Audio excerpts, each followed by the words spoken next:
ਰਜੀਤ ਸਿੰਘ ਜੀ ਤੁਹਾਡਾ phone mic mute ਹੈ।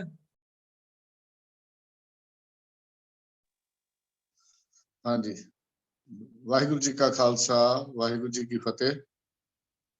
ਸਨਮਾਨਯੋਗ ਗੁਰੂ ਸਵਾਰਿਓ, ਅੱਜ ਦੀ ਸਿੱਖ ਮਿਸ਼ਨਰੀ ਕਾਲਜ ਵੱਲੋਂ ਚੱਲ ਰਹੀ ਇਸ ਗੁਰਮਤਿ ਕਲਾਸ ਵਿੱਚ ਆਪ ਸਾਰਿਆਂ ਨੂੰ ਜੀ ਆਇਆਂ। ਅੱਜ ਦੀ ਇਸ ਕਲਾਸ ਵਿੱਚ ਸਾਡਾ ਸਵਾਲ ਜਵਾਬ ਦਾ ਸੈਸ਼ਨ ਹੋਏਗਾ। ਹਰ ਸੋਮਵਾਰ ਦੀ ਤਰ੍ਹਾਂ ਇਹ ਜ਼ਿੰਮੇਵਾਰੀ ਸੇਵਾ ਵੀ ਰਾਜਾ ਸਿੰਘ ਜੀ ਉਹ ਸਾਡੇ ਨਿਭਾਉਂਦੇ ਹਨ। तो मैं भी राजा सिंह जी ਨੂੰ ਬੇਨਤੀ ਕਰ ਰਿਹਾ ਹਾਂ ਕਿ ਇਸ ਸੈਸ਼ਨ ਦੀ ਜ਼ਿੰਮੇਵਾਰੀ ਵੀ ਰਾਜਾ ਸਿੰਘ ਜੀ ਸਾਡੇ ਨਾਲ ਸਾਂਝੀ ਕਰਨ ਔਰ ਸੇਵਾ ਸ਼ੁਰੂ ਕਰਨ। ਵੀ ਰਾਜਾ ਸਿੰਘ ਜੀ, ਵਾਹਿਗੁਰੂ ਜੀ ਕਾ ਖਾਲਸਾ, ਵਾਹਿਗੁਰੂ ਜੀ ਕੀ ਫਤਿਹ। ਵਾਹਿਗੁਰੂ ਜੀ ਕਾ ਖਾਲਸਾ, ਵਾਹਿਗੁਰੂ ਜੀ ਕੀ ਫਤਿਹ। ਸਾਰੀ ਸੰਗਤ ਦਾ ਬਹੁਤ ਬਹੁਤ ਸਵਾਗਤ ਹੈ ਜੀ। ਆਓ ਸਭ ਤੋਂ ਪਹਿਲਾਂ ਆਪਾਂ ਮੂਲ ਮੰਤਰ ਦਾ ਪਾਠ ਕਰੀਏ ਔਰ ਫਿਰ ਆਪਾਂ ਇਸ ਸੈਸ਼ਨ ਸਟਾਰਟ ਕਰਦੇ ਹਾਂ ਜੀ। ਵਾਹਿਗੁਰੂ ਜੀ ਕੀ ਓਂਕਾਰ, ਸਤਨਾਮ ਕਰਤਾ ਪੁਰਖ ਨਿਰਭਉ ਨਿਰਵੈਰ ਅਕਾਲ ਮੂਰਤ ਅਜੂਨੀ ਸੈਭੰ ਗੁਰ ਪ੍ਰਸਾਦ। ਵਾਹਿਗੁਰੂ ਵਾਹਿਗੁਰੂ ਵਾਹਿਗੁਰੂ ਵਾਹਿਗੁਰੂ ਵਾਹਿਗੁਰੂ। ਵਾਹਿਗੁਰੂ ਜੀ ਕਾ ਖਾਲਸਾ, ਵਾਹਿਗੁਰੂ ਜੀ ਕੀ ਫਤਿਹ। ਤੋਂ ਸੰਗਤ ਜੀ, ਅੱਜ ਆਪ ਵੱਲੋਂ ਭੇਜੇ ਜੋ ਸਵਾਲ ਹਨ ਉਹ ਸਾਰੇ ਪੈਨਲ ਨੇ ਆਪਸ ਵਿੱਚ ਵਿਚਾਰ ਵਟਾਂਦਰਾ ਕਰਕੇ ਆਪ ਜੀ ਦੇ ਸਾਹਮਣੇ ਪੈਨਲ ਹਾਜ਼ਰ ਹੈ ਜੀ। ਮੈਂ ਬੇਨਤੀ ਕਰਾਂਗਾ ਪੈਨਲ ਦੇ ਮੈਂਬਰਸ ਨੂੰ ਕਿਰਪਾ ਕਰਕੇ ਸੰਗਤ ਨਾਲ ਆਪਣੀ ਫਤਿਹ ਸਾਂਝੀ ਕਰ ਲੈਣ ਜੀ। ਵੀਰ ਤਜਿੰਦਰ ਸਿੰਘ ਜੀ, ਅਨਮਿਊਟ। ਵਾਹਿਗੁਰੂ ਜੀ ਕਾ ਖਾਲਸਾ, ਵਾਹਿਗੁਰੂ ਜੀ ਕੀ ਫਤਿਹ। ਸਾ MP ਸਿੰਘ ਜੀ, ਵਾਹਿਗੁਰੂ ਜੀ ਕਾ ਖਾਲਸਾ, ਵਾਹਿਗੁਰੂ ਜੀ ਕੀ ਫਤਿਹ। ਭੈਣ ਮਨਿੰਦਰ ਕੌਰ ਜੀ,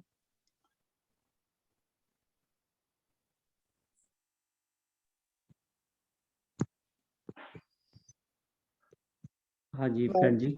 ਖਾਲਸਾ, ਭੈਣ ਵਾਹਿਗੁਰੂ ਜੀ। ਮਨਿੰਦਰ ਕੌਰ ਜੀ, ਹਾਂਜੀ, ਵਾਹਿਗੁਰੂ ਜੀ ਕਾ ਖਾਲਸਾ, ਵਾਹਿਗੁਰੂ ਜੀ ਕੀ ਫਤਿਹ। ਵਾਹਿਗੁਰੂ ਜੀ ਕੀ ਫਤਿਹ। ਹਾਂਜੀ ਸਰ, ਪ੍ਰਭ ਕੀਰਤਨ ਸਿੰਘ ਜੀ,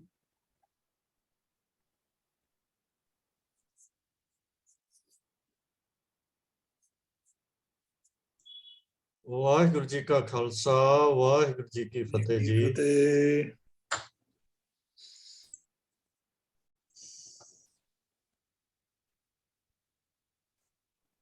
ਪ੍ਰਭ ਕੀਰਤਨ ਸਿੰਘ ਜੀ, ਵਾਹਿਗੁਰੂ ਜੀ ਕਾ ਖਾਲਸਾ, ਵਾਹਿਗੁਰੂ ਜੀ ਕੀ ਵਾਹਿਗੁਰੂ ਫਤਿਹ। ਜੀ ਕੀ ਫਤਿਹ।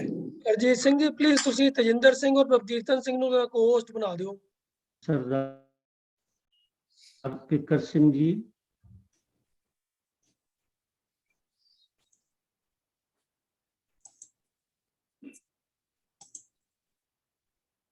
ਹਾਂਜੀ ਵੀਰ ਜੀ, ਵਾਹਿਗੁਰੂ ਜੀ ਕਾ ਖਾਲਸਾ, ਵਾਹਿਗੁਰੂ ਜੀ ਕੀ ਫਤਿਹ। ਕੀ ਫਤਿਹ ਜੀ। ਉਧਰੋਂ ਕਰਦੇ ਰਿਹਾ ਹੁਣ ਫੇਰ ਹੁੰਦਾ।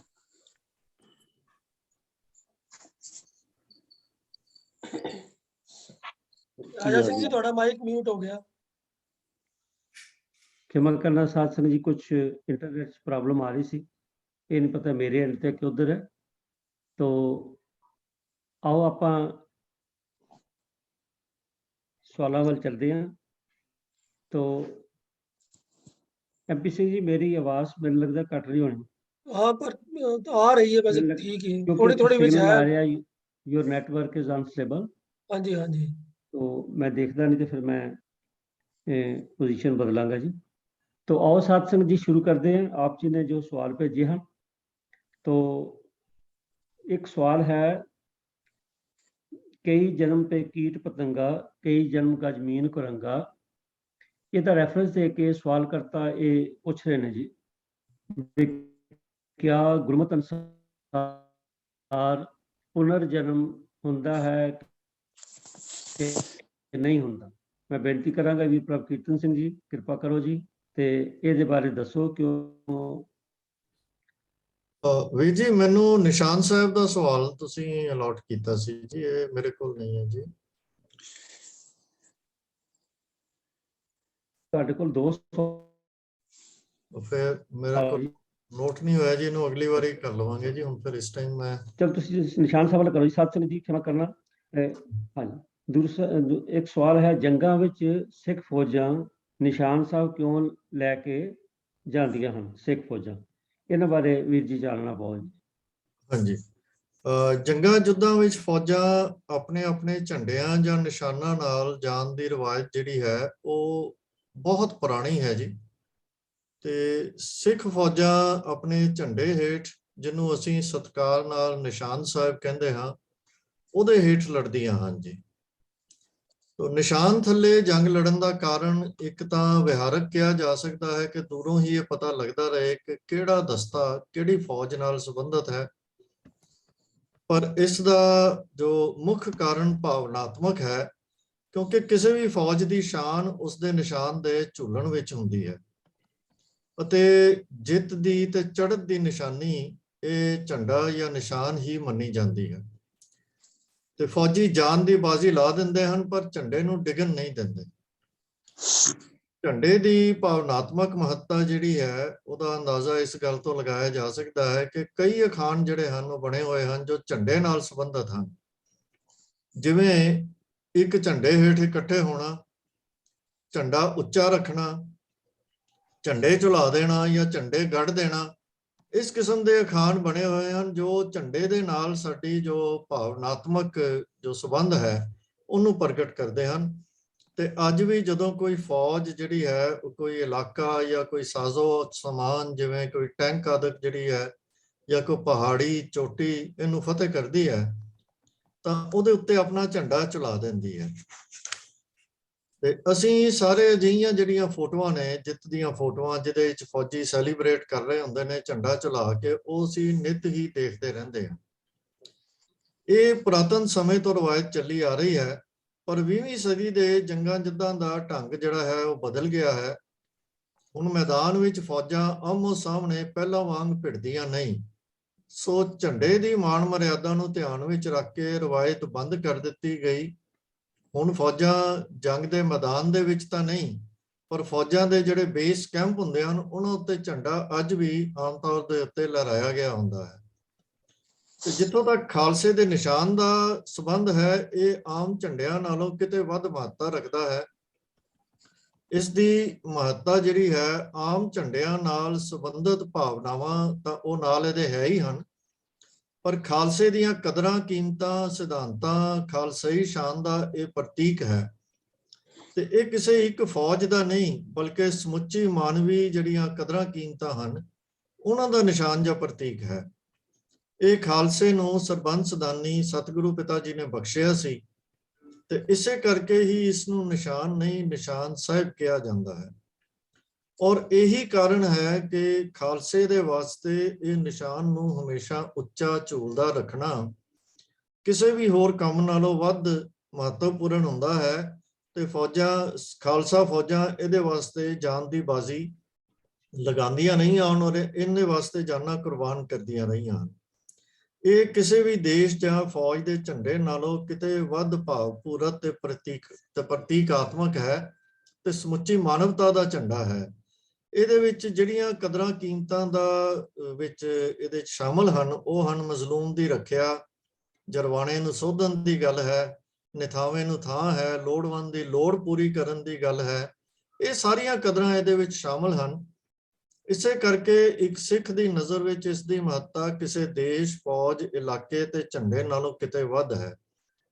ਅੱਜ ਕੱਲ ਇਹ ਨਿਸ਼ਾਨ ਸਾਹਿਬ ਹਰ ਗੁਰਦੁਆਰੇ ਦੇ ਵਿੱਚ ਉੱਚਾ ਝੁਲਾਇਆ ਜਾਂਦਾ ਹੈ ਤੇ ਹਰ ਸਿੱਖ ਹਰ ਰੋਜ਼ ਅਰਦਾਸ ਦੇ ਵਿੱਚ ਇਸ ਨੂੰ ਯਾਦ ਕਰਦਾ ਤੇ ਸਿਰ ਝੁਕਾਉਂਦਾ ਹੈ। ਅੱਜ ਕੱਲ ਜੰਗਾਂ ਯੁੱਧਾਂ ਦੇ ਵਿੱਚ ਤਾਂ ਨਹੀਂ, ਪਰ ਜਦੋਂ ਵੀ ਸਿੱਖ ਕੋਈ ਨਗਰ ਕੀਰਤਨ, ਪ੍ਰਭਾਤ ਫੇਰੀ ਜਾਂ ਹੋਰ ਕਿਸੇ ਵੀ ਤਰੀਕੇ ਨਾਲ ਧਾਰਮਿਕ ਕੰਮਾਂ ਕਾਜਾਂ ਲਈ ਜਾਂ ਸਿੱਖ ਕੌਮ ਦੀ ਚੜ੍ਹਦੀ ਕਲਾ ਲਈ ਜਿੰਨੇ ਵੀ ਕੰਮ ਕਾਜ ਕੀਤੇ ਜਾਂਦੇ ਹਨ, ਜਦੋਂ ਵੀ ਖਾਲਸਾ ਲਾਮਬੰਦ ਹੋ ਕੇ ਉਹਦੇ ਲਈ ਤੁਰਦਾ ਹੈ ਤਾਂ ਇਸ ਝੰਡੇ ਦੇ ਹੇਠ ਹੀ ਤੁਰਦਾ ਹੈ ਤੇ ਹਮੇਸ਼ਾ ਇਸ ਦੀ ਮਾਣ ਮਰਿਆਦਾ, ਇਸ ਨਾਲ ਸੰਬੰਧਿਤ ਜਿਹੜੇ ਅਸੂਲ ਹਨ, ਸਿਧਾਂਤ ਹਨ, ਕਦਰਾਂ ਕੀਮਤਾਂ ਹਨ, ਉਹਨਾਂ ਕਰਕੇ ਇਸ ਨੂੰ ਸਭ ਤੋਂ ਉੱਚਾ ਸਤਿਕਾਰ ਦੇ ਕੇ ਰੱਖਿਆ ਜਾਂਦਾ ਹੈ ਤੇ ਇਸ ਦੀ ਰੱਖਿਆ ਕੀਤੀ ਜਾਂਦੀ ਹੈ। ਵਾਹਿਗੁਰੂ ਜੀ ਕਾ ਖਾਲਸਾ, ਵਾਹਿਗੁਰੂ ਜੀ। ਵਾਹਿਗੁਰੂ ਜੀ ਕੀ ਫਤਿਹ। ਵੀਰ ਜੀ ਨੇ ਨਿਸ਼ਾਨ ਸਾਹਿਬ ਦੀ ਗੱਲ ਕੀਤੀ ਹੈ ਸਤ ਸੰਗਤ ਜੀ। तो निशान साहब केवल जंगा युद्धां तक ही नहीं, निशान साहब हर कौम का भी आपो अपना निशान हुंदा, पर जिहड़ा सिख कौम का निशान साहब है, जिन्हों जिवें वीर जी दसे सत्कार नाल निशान साहब कहने, इहदी तां इन्नी महत्ता है कि ये साडे आम बोलियां च ये गल शामिल है कि झूलते निशान रहे पंथ महाराज के। इत्थों ही पता लगता है कि असी निशान साहब की किन्नी क साडे च अहमियत है और होनी भी चाहिए। सतसंग जी, निशान साहब केवल जंगा युद्धां नहीं, आपां देखते हैं भी गुरुद्वारा साहब ते उच्चा निशान साहब जिहड़ा लहराया हुंदा है, तां जे उहनूं देख के कोई भी ये समझ सके कि इह नथावां दी थां है, जिहनूं किते टिकाणा नहीं है वो इत्थे आ सकदा है। जिहने लंगर पानी छकना है ਉਹਨੂੰ ਗੁਰਦੁਆਰਾ ਸਾਹਿਬ ਤੋਂ, ਕਿਉਂਕਿ ਨਿਸ਼ਾਨ ਸਾਹਿਬ ਇਹ ਦੂਰੋਂ ਆਵਾਜ਼ ਮਾਰਦਾ ਹੈ ਕਿ ਉੱਥੋਂ ਆ ਕੇ ਲੰਗਰ ਪਾਣੀ ਛਕ ਸਕਦਾ। ਔਰ ਗੁਰਦੁਆਰਾ ਸਾਹਿਬਾਨ ਦੇ ਨਾਲ ਕੇਵਲ ਕੋਈ ਰਸਮੀ ਪੂਜਾ ਦਾ ਸਥਾਨ ਨਹੀਂ ਹੈ। ਗੁਰਦੁਆਰਾ ਸਾਹਿਬ ਜਿੱਥੇ ਇੱਕ ਸਪਿਰਚੁਅਲ ਸੈਂਟਰ ਹੈ, ਉੱਥੇ ਸਾਡੇ ਕਮਿਊਨਿਟੀ ਸੈਂਟਰ ਹੈ, ਜਿੱਥੇ ਬਹੁਤ ਸਾਰੇ ਕੰਮ ਜਿਹੜੇ ਨੇ, ਦੇਖੋ ਬੜਿਆਂ ਗੁਰਦੁਆਰਾ ਸਾਹਿਬ ਦੇ ਨਾਲ ਆਪਾਂ ਦੇਖਦੇ ਹਾਂ ਸਕੂਲ ਚੱਲਦੇ ਨੇ, ਡਿਸਪੈਂਸਰੀ ਚੱਲਦੀਆਂ ਨੇ, ਹੋਰ ਕਈ ਧਾਰਮਿਕ ਕਾਰਜ ਚੱਲਦੇ ਨੇ, ਕਮਿਊਨਿਟੀ ਹਾਲ ਬਣੇ ਹੁੰਦੇ ਨੇ ਜਿੱਥੇ ਅਸੀਂ ਬੱਚਿਆਂ ਦੇ ਆਨੰਦ ਕਾਰਜ ਕਰ ਸਕਦੇ ਹਾਂ। ਔਰ ਬਾਕੀ ਵੀ ਪੰਥਕ ਕਾਰਜਾਂ ਦੀ ਜਿਹੜੀ ਇਕੱਠ ਹੈ ਉਹਦਾ ਸੈਂਟਰ ਜਿਹੜਾ ਗੁਰਦੁਆਰਾ ਸਾਹਿਬ ਹੀ, ਤਾਂ ਉਹਨਾਂ ਸਾਰਿਆਂ ਦਾ ਪ੍ਰਤੀਕ ਜਿਹੜਾ ਉਹਨਾਂ ਨੂੰ ਦੱਸਣ ਦੇ ਲਈ ਇਹ ਨਿਸ਼ਾਨ ਸਾਹਿਬ ਹੈ। ਔਰ ਉਚੇਚੇ ਤੌਰ ਤੇ ਤੁਸੀਂ ਦੇਖੋ ਵੀ ਨਿਸ਼ਾਨ ਸਾਹਿਬ ਜਿਹੜਾ ਇਹ ਕਿੱਥੋਂ ਤੱਕ ਠੀਕ ਹੈ ਨਹੀਂ, ਮੈਂ ਜੋ ਸੁਣਦਾ ਆਇਆ ਬਚਪਨ ਤੋਂ, ਮੈਂ ਨਿਸ਼ਾਨ ਸਾਹਿਬ ਨੂੰ ਹਮੇਸ਼ਾ ਉੱਚੇ ਪਲੇਟਫਾਰਮ ਬਣਾ ਕੇ ਜ਼ਮੀਨ ਵਿੱਚ ਗੱਡਿਆ ਜਾਂਦਾ, ਤੇ ਤਾਂ ਜੇ ਇਹ ਪ੍ਰਤੀਕ ਇਸ ਗੱਲ ਦਾ ਪ੍ਰਤੀਕ ਹੈ ਕਿ ਨਿਸ਼ਾਨ ਸਾਹਿਬ ਦੀਆਂ ਜੜ੍ਹਾਂ ਪਤਾਲ ਤੱਕ ਨੇ, ਭਾਵ ਇਹ ਜਦ ਤੱਕ ਸੰਸਾਰ ਰਹੇਗਾ ਇਹ ਨਿਸ਼ਾਨ ਝੁਲਦੇ ਰਹਿਣਗੇ। ਤੋ ਨਿਸ਼ਾਨ ਸਾਹਿਬ ਦੀ ਬੜੀ ਅਹਿਮੀਅਤ ਹੈ। ਸਾਨੂੰ ਇਸ ਗੱਲ ਦਾ ਜਿੱਥੇ ਮਾਣ ਵੀ ਹੋਣਾ ਚਾਹੀਦਾ, ਉੱਥੇ ਸਾਨੂੰ ਅਵੇਅਰ ਵੀ ਹੋਣਾ ਚਾਹੀਦਾ ਕਿ ਅਸੀਂ ਆਪਣੀਆਂ ਇਹ ਜਿਹੜੀਆਂ ਪੰਥਕ ਰਵਾਇਤਾਂ ਹੈ, ਪੰਥਕ ਨਿਸ਼ਾਨੀਆਂ ਨੇ, ਉਹਨਾਂ ਨੂੰ ਅਸੀਂ ਬਰਕਰਾਰ ਰੱਖੀਏ ਔਰ ਉਹਨਾਂ ਨੂੰ ਆਏ ਦਿਨ ਜਿਸ ਤਰ੍ਹਾਂ ਆਪਾਂ ਬਾਕੀ ਚੀਜ਼ਾਂ 'ਚ ਪ੍ਰੋਗਰੈਸ ਡਿਵੈਲਪਮੈਂਟ ਕਰ ਰਹੇ ਹਾਂ, ਸਾਨੂੰ ਇਹਦੇ ਬਾਰੇ ਆਪਣੀ ਜਿਹੜੀਆਂ ਪੰਥਕ ਕਦਰੋ ਕੀਮਤਾਂ ਨੇ ਉਹਨਾਂ ਵੱਲ ਵੀ ਧਿਆਨ ਦੇਣਾ ਬੜਾ ਜ਼ਰੂਰੀ ਹੈ, ਜਿਹਦੇ ਨਾਲ ਜਿਵੇਂ ਵੀਰ ਜੀ ਨੇ ਦੱਸਿਆ ਕਿ ਇੱਕ ਨਿਸ਼ਾਨ ਥੱਲੇ ਇਕੱਠੇ ਹੋਣਾ, ਇਹ ਤਾਂ ਇੱਕ ਬੜਾ ਵੱਡਾ ਇੱਕ ਥਿਊਰੀ ਹੈ ਨਿਸ਼ਾਨ ਸਾਹਿਬ ਦੀ, ਕਿ ਜਿਹੜੀ ਸਾਨੂੰ ਸਾਰੀ ਸਮੁੱਚੀ ਕੌਮ ਨੂੰ ਸਿਰਫ ਇਕੱਠਿਆਂ ਨਹੀਂ ਰੱਖਦੀ, ਚੜ੍ਹਦੀ ਕਲਾ 'ਚ ਹੀ ਰੱਖਦੀ। ਜਿਸ ਤਰ੍ਹਾਂ ਨਿਸ਼ਾਨ ਸਾਹਿਬ ਫਹਿਰਾਇਆ ਜਾਂਦਾ, ਉੱਥੇ ਨਿਸ਼ਾਨ ਸਾਹਿਬ ਜਿਹੜਾ ਇਹ ਚੜ੍ਹਦੀ ਕਲਾ ਦਾ ਪ੍ਰਤੀਕ ਵੀ ਜਿਹੜਾ ਇਹ ਹੈ। ਤੋ ਸਤਿਗੁਰੂ ਕਿਰਪਾ ਕਰਨ ਅਸੀਂ ਆਪਣੀਆਂ ਇਹਨਾਂ ਕਦਰੋ ਕੀਮਤਾਂ ਨਾਲ ਜੁੜੇ ਰਹੀਏ। ਤੋ ਵੀਰ ਪ੍ਰਭ ਕੀਰਤਨ ਸਿੰਘ ਦਾ ਬਹੁਤ ਬਹੁਤ ਧੰਨਵਾਦ ਹੈ ਜੀ। ਤੇ ਵੀਰ ਤਜਿੰਦਰ ਸਿੰਘ ਜੀ ਕੋਈ ਇਨਪੁਟ ਦੇਣਾ ਚਾਹੁੰਦੇ ਨੇ? ਵੀਰ ਜੀ ਅਨਮਿਊਟ ਕਰ ਲਓ। ਵੀਰ ਜੀ, ਮੈਂ ਪ੍ਰਭ ਕੀਰਤਨ ਸਿੰਘ ਗੁਰਾਂ ਨੇ ਬਹੁਤ ਵਧੀਆ ਦੱਸਿਆ ਹੈ। ਮੈਂ ਥੋੜਾ ਇਹ ਐਡ ਕਰਨਾ ਚਾਹਨਾ ਕਿ ਫੌਜਾਂ ਕਿਉਂ ਨਿਸ਼ਾਨ ਸਾਹਿਬ ਆਪਣੇ ਨਾਲ ਲੈ ਕੇ ਜਾਂਦੀਆਂ ਨੇ, ਕਿਉਂਕਿ ਉਹਨਾਂ ਨੂੰ ਓਟ ਤੇ ਆਸਰਾ ਜਿਹੜਾ ਹੈ ਗੁਰੂ ਦਾ ਹੈ, ਤੇ ਇਹ ਗੁਰੂ ਦਾ ਨਿਸ਼ਾਨ ਇੱਕ ਤਰੀਕੇ ਦੀ ਉਹਨਾਂ ਨੂੰ ਪ੍ਰੇਰਨਾ ਦਿੰਦਾ ਹੈ ਕਿ ਗੁਰੂ ਸਾਡੇ ਅੰਗ ਸੰਗ ਹੈ, ਗੁਰੂ ਸਾਡੇ ਨਾਲ ਹੈ। ਤੇ ਉਸ ਨਿਸ਼ਾਨ ਸਾਹਿਬ ਨੂੰ ਅੱਗੇ ਲੈ ਕਰਕੇ ਜਿਹੜੇ ਚੱਲਦੇ ਹਨ, ਜਿਵੇਂ ਨਿਸ਼ਾਨ ਸਾਹਿਬ ਵਾਲੇ ਇੱਕ ਮਿਸਲ ਵੀ ਹੈ ਜਿਸ ਮਹਾਰਾਜਾ ਰਣਜੀਤ ਸਿੰਘ ਦੇ ਰਾਜ ਤੋਂ ਪਹਿਲੇ ਜਦੋਂ ਸਿੰਘ ਆਰਗੇਨਾਈਜ਼ ਹੋ ਕਰਕੇ ਜੰਗ ਯੁੱਧ ਕਰਦੇ ਸਨ, ਤੇ ਇੱਕ ਪੂਰੀ ਮਿਸਲ ਦਾ ਨਾਂ ਹੈ, ਯੂਨਿਟ ਦਾ ਨਾਂ ਸੀ, ਜਿਹੜੇ ਨਿਸ਼ਾਨ ਸਾਹਿਬ ਨੂੰ ਲੈ ਕਰਕੇ ਚੱਲਦੇ ਸਨ। ਤੇ ਮੈਂ ਇੱਕ ਇਨਸੀਡੈਂਟ ਜਿਹੜਾ ਹੈ ਉਹ ਮੈਂ ਦਰਬਾਰ ਸਾਹਿਬ ਬਾਰੇ ਕਿਤੇ ਪੜ੍ਹਿਆ ਸੀਗਾ ਕਿ ਦਰਬਾਰ ਸਾਹਿਬ ਦੇ ਵਿੱਚ ਜਿਸ ਵੇਲੇ ਨਿਸ਼ਾਨ ਸਾਹਿਬ, ਜਿਸ ਵੇਲੇ ਲੜਾਈ ਹੋਈ ਹੈ, ਉਹ ਅਕਾਲ ਤਖਤ ਸਾਹਿਬ ਦੇ ਕੋਲ ਲੜਾਈ ਹੋਈ ਹੈ, ਮੁਗਲਾਂ ਨੇ ਲੜਾਈ ਕੀਤੀ ਹੈ, ਤੇ ਉਸ ਵੇਲੇ ਇੱਕ ਸਿੰਘ ਜਿਹੜਾ ਸੀ ਨਿਸ਼ਾਨ ਸਾਹਿਬ ਦੇ ਕੋਲ ਸੀਗਾ, ਉਹ ਨਿਸ਼ਾਨ ਸਾਹਿਬ ਲੈ ਕੇ ਖੜਾ ਸੀ, ਤੇ ਉਸ ਦੀ ਇੱਕ ਬਾਂਹ ਜਿਹੜੀ ਹੈ ਉਹ ਕੱਢ ਦਿੱਤੀ ਗਈ, ਤੇ ਉਸਨੇ ਦੂਸਰੀ ਬਾਂਹ ਦੇ ਨਾਲ ਉਸ ਨਿਸ਼ਾਨ ਸਾਹਿਬ ਨੂੰ ਪਕੜ ਲਿਆ, ਤੇ ਜਦੋਂ ਉਹਦੀ ਉਹ ਬਾਂਹ ਵੀ ਪਕੜ ਲਈ ਗਈ ਤੇ ਉਹਨੇ ਜ਼ਮੀਨ ਦੇ ਉੱਪਰ ਥੱਲੇ ਲੇਟ ਕਰਕੇ ਦੋਨਾਂ ਪੈਰਾਂ ਦੇ ਨਾਲ ਉਹਨੂੰ ਸਪੋਰਟ ਕਰਕੇ ਤੇ ਉਹਨੂੰ ਉੱਚਾ ਰੱਖਿਆ, ਤੇ ਫਿਰ ਜਦੋਂ ਉਸ ਦੀਆਂ ਲੱਤਾਂ ਨੂੰ ਕੱਟਣ ਦੀ ਕੋਸ਼ਿਸ਼ ਕੀਤੀ, ਉਸਨੇ ਮੂੰਹ ਦੇ ਨਾਲ ਜਿਹੜਾ ਹੈ ਉਹ ਨਿਸ਼ਾਨ ਸਾਹਿਬ ਦਾ ਜਿਹੜਾ ਸੀਗਾ ਉਸ ਨੂੰ ਪਕੜ ਲਿਆ ਤੇ ਜਦੋਂ ਫਿਰ ਉਸ ਦਾ ਸੀਸ ਲੈ ਗਿਆ ਤੇ ਫਿਰ ਉਹ ਨਿਸ਼ਾਨ ਸਾਹਿਬ ਜਿਹੜਾ ਉਹ ਧਰਤੀ ਤੇ ਉਹਨੇ ਡਿੱਗਣ ਦਿੱਤਾ। ਮਤਲਬ ਇੰਨੀ ਉੱਚੀ ਸੁੱਚੀ ਔਰ ਸ਼ਾਨ ਔਰ ਮਹਾਨਤਾ ਜਿਹੜੀ ਹੈ ਨਿਸ਼ਾਨ ਸਾਹਿਬ ਦੀ ਹੈ ਕਿ ਸਿੱਖ ਆਪਣੀ ਜਾਨ ਨਾਲੋਂ ਵੀ ਪਿਆਰਾ ਜਿਹੜਾ ਹੈ ਉਹ ਨਿਸ਼ਾਨ ਸਾਹਿਬ ਨੂੰ ਸਮਝਦਾ ਹੈ। ਤੋ ਇਸੇ ਕਰਕੇ ਸਾਡੇ ਵਾਸਤੇ ਪ੍ਰੇਰਨਾਦਾਇਕ ਹੈ, ਭਾਵੇਂ ਜੰਗ ਯੁੱਧ ਹੋਵੇ ਤੇ ਭਾਵੇਂ ਕਿਤੇ ਹੋਰ ਜਗ੍ਹਾ ਦੇ ਧਾਰਮਿਕ ਦੇ ਦੂਰੋਂ ਆਵਾਜ਼ਾਂ ਮਾਰਦਾ ਹੈ ਕਿ ਇਹ ਇੱਕ ਗੁਰੂ ਦਾ ਘਰ ਹੈ ਤੇ ਜਿਸ ਨੂੰ ਜਿਸ ਤਰੀਕੇ ਦੀ ਵੀ ਲੋੜ ਹੈ, ਇਕਨੋਮਿਕ ਲੋੜ ਹੈ, ਕੋਈ ਸ਼ੈਲਟਰ ਚਾਹੀਦਾ ਹੈ, ਭੋਜਨ ਚਾਹੀਦਾ ਹੈ, ਤੋ ਕਿਸੇ ਤਰੀਕੇ ਦੀ ਵੀ ਆਰਥਿਕ ਮਦਦ ਚਾਹੀਦੀ ਹੈ, ਸਰੀਰਕ ਮਦਦ ਚਾਹੀਦੀ ਹੈ, ਰਾਤ ਨੂੰ ਸੌਣ ਵਾਸਤੇ ਜਗ੍ਹਾ ਚਾਹੀਦੀ ਹੈ, ਆਧਿਆਤਮਿਕ ਵਾਸਤੇ ਆਤਮਿਕ ਖੁਰਾਕ ਵਾਸਤੇ ਚਾਹੀਦੀ ਹੈ। ਤੇ ਉਹ ਇਸ ਨਿਸ਼ਾਨ ਸਾਹਿਬ ਨੂੰ ਦੇਖ ਕਰਕੇ ਹੀ, ਜਿਵੇਂ ਆਪ ਜੀ ਨੇ ਕਿਹਾ ਕਿ ਉਹ ਉੱਚਾ ਲਾਇਆ ਜਾਂਦਾ ਸੀ, ਉੱਚਾ ਇਸੇ ਕਰਕੇ ਲਾਇਆ ਜਾਂਦਾ ਸੀਗਾ ਕਿ ਦੂਰੋਂ ਦੂਰੋਂ ਜਿਹੜੇ ਹਨ ਉਹ ਸਿੰਘਾਂ ਨੂੰ ਪਤਾ ਲੱਗੇ ਕਿ ਗੁਰੂ ਕਾ ਘਰ ਕਿੱਥੇ ਹੈ। ਤੇ ਇਹ ਨਿਸ਼ਾਨ ਸਾਹਿਬ ਸਾਡਾ ਇਸ ਗੱਲ ਦਾ ਵੀ ਲਖਾਇਕ ਹੈ ਕਿ ਸਾਨੂੰ ਗੁਰੂ ਘਰ ਦੇ ਵੱਲ ਉਹ ਪ੍ਰੇਰਿਤ ਕਰਦਾ ਹੈ। ਵਾਹਿਗੁਰੂ ਜੀ ਕਾ ਖਾਲਸਾ, ਵਾਹਿਗੁਰੂ ਜੀ ਕੀ ਫਤਿਹ। ਵਾਹਿਗੁਰੂ ਜੀ ਕੀ ਫਤਿਹ। ਧੰਨਵਾਦ ਵੀਰ ਤੇਜਿੰਦਰ ਸਿੰਘ ਜੀ ਤੁਹਾਡਾ ਵੀ।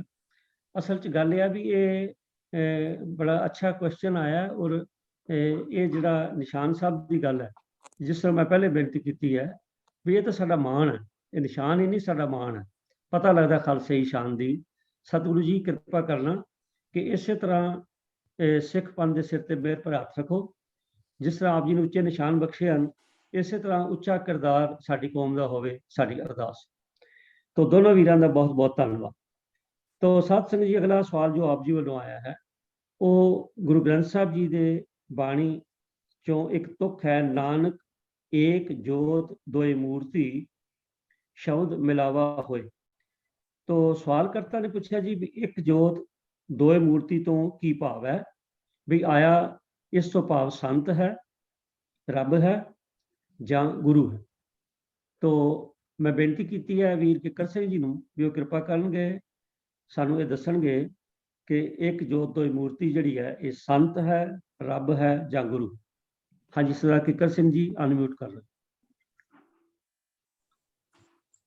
ਹਾਂਜੀ ਵੀਰ ਜੀ, ਵਾਹਿਗੁਰੂ ਜੀ ਕਾ ਖਾਲਸਾ, ਵਾਹਿਗੁਰੂ ਜੀ ਕੀ ਫਤਿਹ। ਹਾਂ ਵੀਰ ਜੀ, ਇਹ ਸ਼ਬਦ ਵੈਸੇ ਥੋੜਾ ਜਿਹਾ ਵੱਡਾ ਹੈ, ਮੈਂ ਇਹਦੀ ਵਿੱਚੋਂ ਦੋ ਚਾਰ ਪੰਕਤੀਆਂ ਦੀ ਕੇਵਲ ਵਿਆਖਿਆ ਕਰਾਂਗਾ ਤਾਂ ਕਿ ਆਪਾਂ ਇਸ ਸਿੱਟੇ ਤੇ ਪਹੁੰਚ ਸਕੀਏ। ਏਕ ਜੋਤ ਦੋਈ ਮੂਰਤੀ ਦਾ ਸਮੁੱਚੇ ਰੂਪ ਵਿੱਚ ਕੀ ਭਾਵ ਹੈ, ਲੇਕਿਨ ਮੈਂ ਪਾਠ ਪੂਰੇ ਸ਼ਬਦ ਦਾ ਹੀ ਕਰਾਂਗਾ।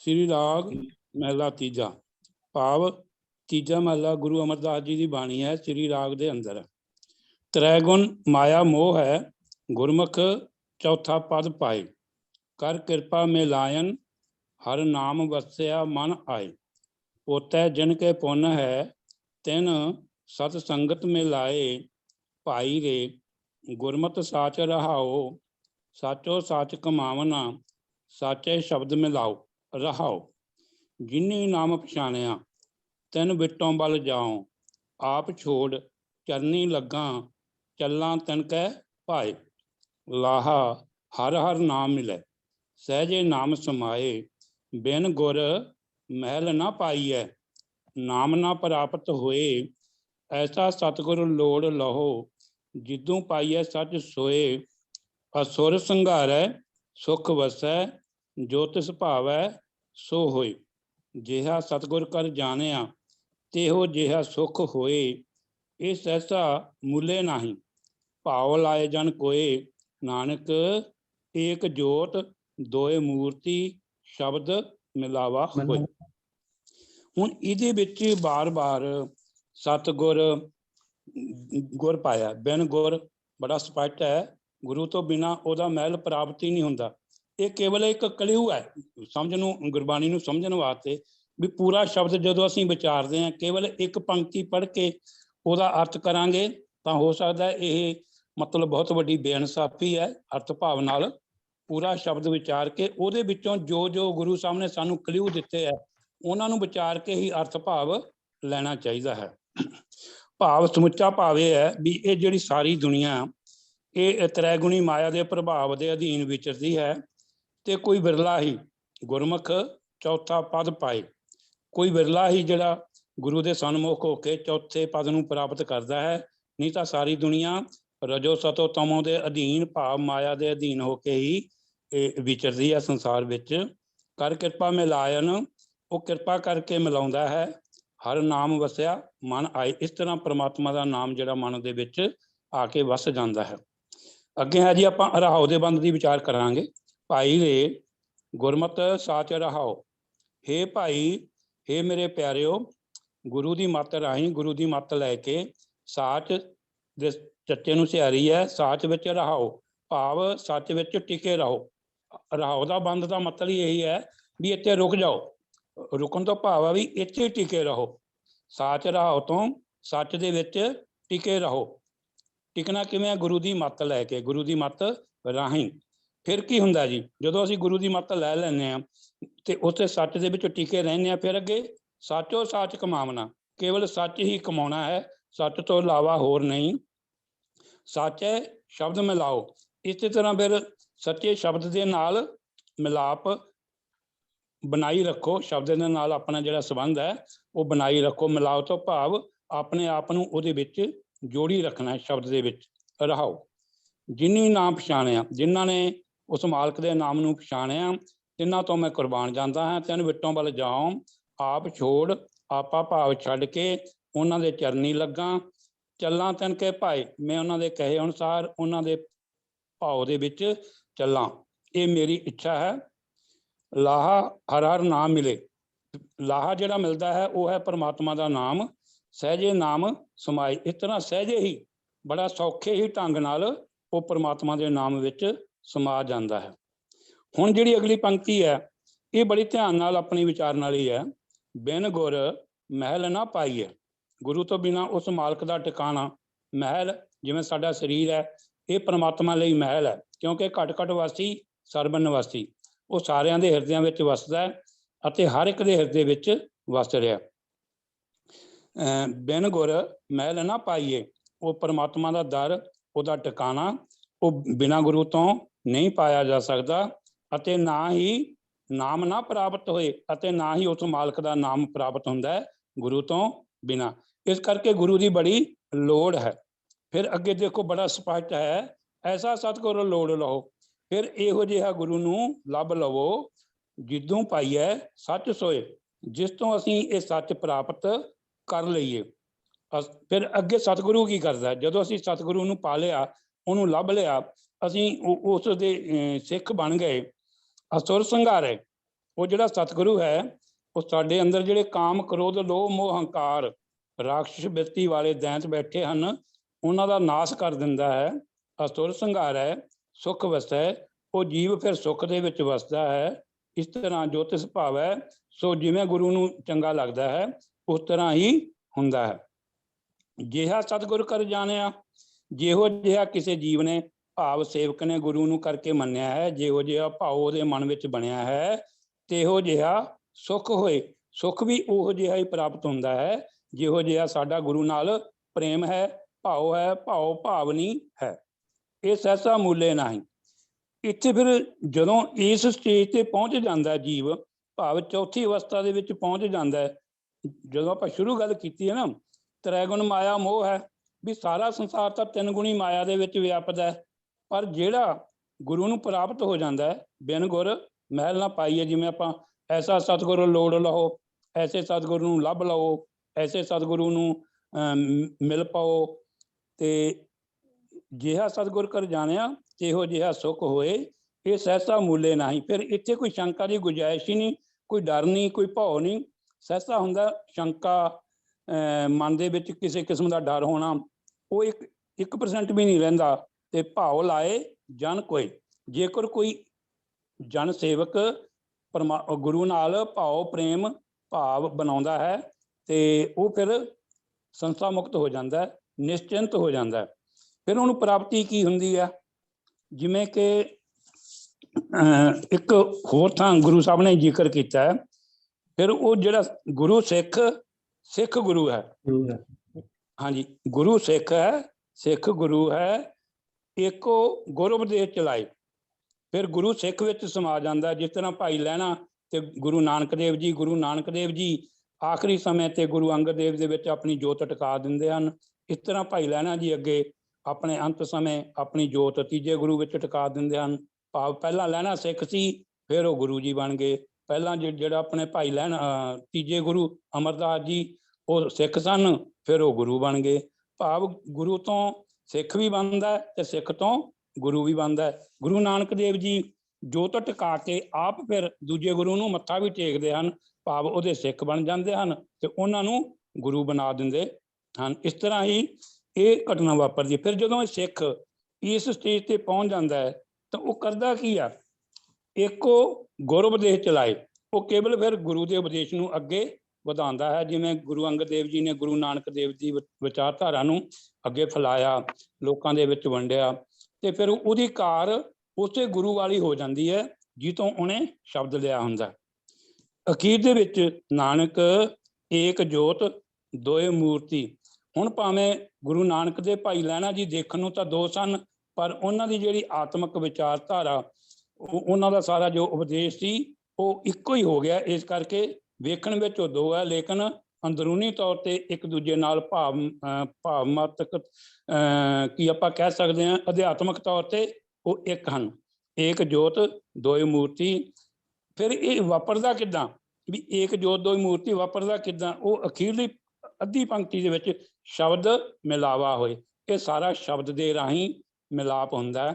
ਭਾਵ ਇਸੇ ਕਰਕੇ ਹੀ ਜਿਹੜਾ ਸਾਡਾ ਸ਼ਬਦ ਗੁਰੂ, ਸੁਰਤ ਧੁਨ ਚੇਲਾ, ਇਹ ਸਾਰਾ ਕੁਝ ਸ਼ਬਦ ਦੀ ਕਰਾਮਾਤ ਹੈ, ਸ਼ਬਦ ਦੇ ਰਾਹੀਂ ਵਿਆਪਤ ਹੈ। ਭਾਈ ਲਹਿਣਾ ਨੇ ਉਹ ਸ਼ਬਦ ਪ੍ਰਾਪਤ ਕੀਤਾ ਗੁਰੂ ਨਾਨਕ ਦੇਵ ਜੀ ਤੋਂ ਤੇ ਉਹ ਖੁਦ ਵੀ ਗੁਰੂ ਬਣ ਗਏ। ਸੋ ਇੰਨੀਆਂ ਬੇਨਤੀਆਂ ਪ੍ਰਵਾਨ ਕਰਨੀਆਂ ਜੀ। ਭੁੱਲ ਚੁੱਕ ਲਈ ਖਿਮਾ ਦਾ ਜਾਚਕ ਹਾਂ। ਵਾਹਿਗੁਰੂ ਜੀ ਕਾ ਖਾਲਸਾ, ਵਾਹਿਗੁਰੂ ਜੀ ਕੀ ਫਤਿਹ। ਧੰਨਵਾਦ ਵੀਰ ਕਿੱਕਰ ਸਿੰਘ ਜੀ, ਤੁਸੀਂ ਸਾਰੇ ਸ਼ਬਦ ਦੇ ਬੜੇ ਸੰਖੇਪ ਲਫ਼ਜ਼ਾਂ ਵਿੱਚ ਐਕਸਪਲੇਨ ਕਰਕੇ ਸਾਨੂੰ ਇਹ ਦੱਸਿਆ, ਕਿਉਂਕਿ ਬੜਾ ਸੂਖਸ਼ਮ ਇਹ ਭਾਵ ਹੈ ਕਿ ਏਕ ਜੋਤ ਦੋਈ ਮੂਰਤੀ। ਇਹਦੇ ਬਾਰੇ ਵੱਖ-ਵੱਖ ਖਿਆਲ ਵੀ ਆ ਸਕਦੇ ਨੇ, ਪਰ ਤੁਸੀਂ ਬੜੇ ਅੱਛੇ ਤਰੀਕੇ ਦੇ ਨਾਲ ਪੂਰੇ ਸ਼ਬਦ ਨੂੰ ਐਕਸਪਲੇਨ ਕਰਕੇ, ਔਰ ਕਰਨਾ ਵੀ ਜ਼ਰੂਰੀ ਸੀ, ਸੰਖੇਪ ਸ਼ਬਦਾਂ ਵਿੱਚ ਪੂਰਾ ਸ਼ਬਦ ਜਿਹੜਾ ਤੁਸੀਂ ਉਹਨੂੰ ਐਕਸਪਲੇਨ ਕਰਕੇ ਸਾਨੂੰ ਦੱਸਿਆ ਕਿ ਏਕ ਜੋਤ ਦੋਏ ਮੂਰਤੀ ਕੀ। ਤੋ ਸਾਧ ਸੰਗਤ ਜੀ, ਜ਼ਿੰਦਗੀ ਵਿੱਚ ਮਨੁੱਖ ਦਾ ਲਕਸ਼ ਜਿਹੜਾ ਉਹ ਉਸ ਪਰਮਾਤਮਾ ਨਾਲ ਮਿਲਣਾ। ਅਸੀਂ ਨਿਤਨੇਮ ਦੀ ਬਾਣੀ ਸੋਦਰ ਸ਼ਾਮ ਨੂੰ ਰੋਜ਼ਾਨਾ ਅਸੀਂ ਉਹਦੇ 'ਚ ਪੜ੍ਹਦੇ ਹਾਂ ਕਿ ਭਈ ਪ੍ਰਾਪਤ ਮਾਨਕ ਦੇਹਰੀਆ ਗੋਬਿੰਦ ਮਿਲਣ ਕੀ ਇਹ ਤੇਰੇ। ਗੋਬਿੰਦ ਨੂੰ ਮਿਲਣ ਦਾ ਮਤਲਬ ਹੀ ਹੈ ਕਿ ਅਸੀਂ ਆਪਣਾ ਆਪ ਮਿਟਾ ਕੇ ਗੁਰੂ ਦੇ ਵਿੱਚ ਮਰਜ ਹੋ ਜਾ। ਜਿੰਨਾ ਚਿਰ ਸਾਡੇ 'ਚ ਦੂਈ ਦਵੈਤ ਹੈ, ਆਪਾ ਭਾਵ ਹੈ। ਦੇਖੋ, ਜ਼ਿੰਦਗੀ ਵਿੱਚ ਜਿਹੜਾ ਸਾਡੇ ਤੌਖਲੇ ਨੇ ਜਾਂ ਜ਼ਿੰਦਗੀ ਸਾਡੀ ਜਿਹੜੀਆਂ ਸਮੱਸਿਆਵਾਂ ਨੇ, ਉਹ ਹੈ ਹੀ ਇਸ ਕਰਕੇ ਨੇ ਕਿ ਮਨੁੱਖ ਆਪਣੇ ਆਪ ਨੂੰ ਵੱਖਰੀ ਹਸਤੀ ਸਮਝਦਾ। ਜਿਸ ਵੇਲੇ ਮਨੁੱਖ ਆਪਣੇ ਆਪ ਨੂੰ ਵੱਖਰੀ ਹਸਤੀ ਸਮਝਦਾ, ਉਹਦੇ ਪਿੱਛੇ ਉਹਦੀ ਬੈਕਗਰਾਊਂਡ ਜਿਹੜੀ ਉਹਦੀ ਈਗੋ ਹੁੰਦੀ ਹੈ, ਉਹਦੀ ਅਹੰਤਾ ਹੁੰਦੀ ਹੈ। ਉਹ ਕਹਿੰਦਾ ਨਹੀਂ, ਮੈਂ ਵੀ ਕੁਝ ਕਰ ਸਕਦਾ। ਬੇਸ਼ੱਕ ਅਸੀਂ ਸ਼ਬਦ ਪੜ੍ਹਦੇ ਹਾਂ, ਕੀਤਾ ਕਰਨਾ ਸਰਬ ਰਜਾਈ, ਕਿਛ ਕੀਚਾ ਜੇ ਕਰ ਸਕੀਏ, ਪਰ ਕਿਆ ਅਸੀਂ ਇਹਨਾਂ ਲਫ਼ਜ਼ਾਂ ਨੂੰ ਕਿ ਆਪਣੀ ਰੋਜ਼ਾਨਾ ਦੀ ਜ਼ਿੰਦਗੀ ਵਿੱਚ ਵੀ ਇਹਨੂੰ ਟਿਕਾਉਂਦੇ ਹਾਂ? ਜੋ ਅਸੀਂ ਕਹਿੰਦੇ ਹਾਂ ਕਿ ਕਰਨ ਕਰਾਉਣ ਹਾਰ ਸੁਆਮੀ ਸਗਲ ਘਟਾ ਅੰਤਰ ਜਾਮੀ, ਅਸੀਂ ਤਾਂ ਬੜੀ ਥਾਂ ਤੇ ਮੈਂ ਹੀ ਲੱਗੀ ਰਹੀ। ਸੋ ਇਹ ਜਿਹੜੀ ਮੈਂ ਮਿਟਾਣੀ ਹੈ, ਮੈਂ ਤਦੇ ਮਿਟੇਗੀ ਜਿਸ ਵੇਲੇ ਅਸੀਂ ਵਾਹਿਗੁਰੂ ਜੀ ਦੇ ਨਾਲ ਇੱਕਮਿਕ ਹੋਵਾਂਗੇ। ਤੋ ਇਹ ਜਿਹੜਾ ਬੜਾ ਵੱਡਾ ਚੈਲੰਜ ਹੈ ਇਸ ਮਨੁੱਖਾ ਜਨਮ ਵਿੱਚ ਕਿ ਅਸੀਂ ਕਿਵੇਂ ਆਪਾ ਭਾਵ ਗਵਾ ਕੇ ਵਾਹਿਗੁਰੂ ਜੀ ਨਾਲ ਇੱਕ ਹੋ ਜਾਣਾ। ਦੇਖੋ, ਇਹ ਕੰਪਲੀਟ ਸਰੈਂਡਰ ਦੀ ਅਵਸਥਾ ਹੈਗੀ ਹੈ, ਜਿਸ ਵੇਲੇ ਮਨੁੱਖ ਸੋਚੇ ਕਿ ਮੈਂ ਤਾਂ ਕੁਝ ਵੀ ਨਹੀਂ ਕਰ ਸਕਦਾ। ਕਿ ਕੇਵਲ ਸੋਚੇ ਹੀ ਨਹੀਂ, ਅਸਲੀਅਤ ਵੀ ਇਹੀ ਹੈ ਕਿ ਮਨੁੱਖ ਕੁਝ ਨਹੀਂ ਕਰ ਸਕਦਾ। ਪਰ ਦੇਖੋ, ਹੈਰਾਨੀ ਦੀ ਗੱਲ ਇਹ ਹੈ ਕਿ ਕੁਝ ਨਾ ਕਰ ਸਕਣ ਦੇ ਬਾਵਜੂਦ ਹੀ ਮਨੁੱਖ ਸਮਝਦਾ ਮੈਂ ਕੁਝ ਕਰ ਸਕਦਾ। ਉਹ ਜਿਹੜੀ ਮੈਂ ਹੈ, ਇਹੀ ਝਗੜੇ ਦਾ ਕਾਰਨ ਬਣਦੀ। ਤੋ ਲੋੜ ਹੈ ਇਹਨਾਂ ਗੁਰਬਾਣੀ ਦੀਆਂ ਤੁਕਾਂ ਨੂੰ ਜਾਂ ਗੁਰਬਾਣੀ ਦੇ ਸੂਖਸ਼ਮ ਭਾਵ ਜਿਹੜੇ ਨੇ। ਦੇਖੋ, ਅਸੀਂ ਬੜੇ ਖੁਸ਼ਕਿਸਮਤ ਹਾਂ ਕਿ ਸਾਡੇ ਕੋਲ ਇਹ ਬਹੁਤ ਵੱਡਾ ਜਿਹੜਾ ਨਾ ਪੀਊ ਦਾਦੇ ਦਾ ਖਜ਼ਾਨਾ ਹੈ। ਇਹਨੂੰ ਖੋਲ ਕੇ ਸਮਝਣ ਦੀ ਔਰ ਇਹਦੇ ਤੇ ਚੱਲਣ ਦੀ ਲੋੜ ਹੈ। ਤੁਸੀਂ ਦੇਖੋ ਜ਼ਿੰਦਗੀ ਕਿੰਨੀ ਸਹਿਜ ਵਿੱਚ ਚੱਲਦੀ ਹੈ। ਤੋ ਸਤਿਗੁਰਾਂ ਨੇ ਬਹੁਤ ਵਧੀਆ ਸਾਡੇ ਲਈ ਇੱਕ ਗੁਰਮਤ ਗਾਡੀ ਰਾਹ ਬਣਾਇਆ। ਆਓ ਉਹ ਤੇ ਚੱਲੀਏ। ਤੋ ਅੱਜ ਦੇ ਇਹ ਜਿਹੜਾ ਇਹ ਸਵਾਲ ਆਇਆ ਸੀਗਾ ਕਿ ਏਕ ਜੋਤ ਦੋਏ ਮੂਰਤੀ, ਜਿਸ ਵੀਰ ਨੇ ਸਵਾਲ ਭੇਜਿਆ, ਮੈਨੂੰ ਉਮੀਦ ਹੈ ਕਿ ਉਹਨਾਂ ਨੂੰ ਇਹਦਾ ਉੱਤਰ ਜਿਹੜਾ ਉਹ ਜ਼ਰੂਰ ਮਿਲ ਗਿਆ। ਤੋ ਆਓ ਕੋਸ਼ਿਸ਼ ਕਰੀਏ ਕਿ ਅਸੀਂ ਦੋ ਦੀ ਜਿਹੜੀ ਗੱਲ ਹੈ ਨਾ ਉਹਨੂੰ ਛੱਡੀਏ। ਦੋ ਹੀ ਤਾਂ ਦੁਬਦਾ ਹੈ। ਸੋ ਮਹਾਰਾਜ ਨੇ ਬਾਣੀ 'ਚ ਕਿਹਾ, ਗੁਰੂ ਨਾਨਕ ਪਾਤਸ਼ਾਹ ਜੀ ਦੇ ਹੁਕਮ ਹੈ ਕਿ ਦੁਬਦਾ ਨਾ ਪੜੋ, ਹਰ ਬਿਨ ਹੋਰ ਨਾ ਪੂਜੋ, ਬੜੇ ਮਸਾਲ ਨਾ ਜਾਏ। ਅਸੀਂ ਕਿਸੇ ਦੂਜੇ ਪਾਸੇ ਜਾਣਾ ਹੀ ਨਹੀਂ, ਇੱਕ ਸ਼ਬਦ ਨਾਲ ਜੁੜੇ ਰਹਿਣਾ। ਸਤਿਗੁਰੂ ਕਿਰਪਾ ਕਰਨ ਸੱਚਮੁੱਚ ਸਾਡਾ ਐਸਾ ਜੀਵਨ ਬਣ ਜਾਏ।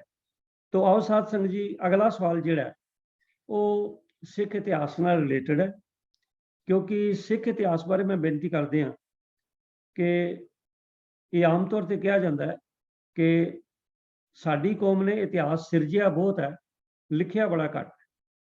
ਤੇ ਜਿਹੜਾ ਲਿਖਿਆ ਵੀ ਹੈ ਉਹ 'ਚ ਉਹਦਾ ਬਹੁਤਾ ਹਿੱਸਾ ਜਿਹੜਾ ਉਹ ਅਨਮਤੀਆਂ ਨੇ ਲਿਖਿਆ, ਭਾਵ ਅਦਰ ਦੈਨ ਜਿਹੜੀ ਸਾਡੀ ਕਮਿਊਨਿਟੀ ਉਹਨਾਂ ਲਿਖਿਆ। ਤੇ ਇਸ ਕਰਕੇ ਉਹਨਾਂ ਦਾ ਨਜ਼ਰੀਆ ਤੇ ਆਪਣਾ ਹੀ ਹੋਏਗਾ।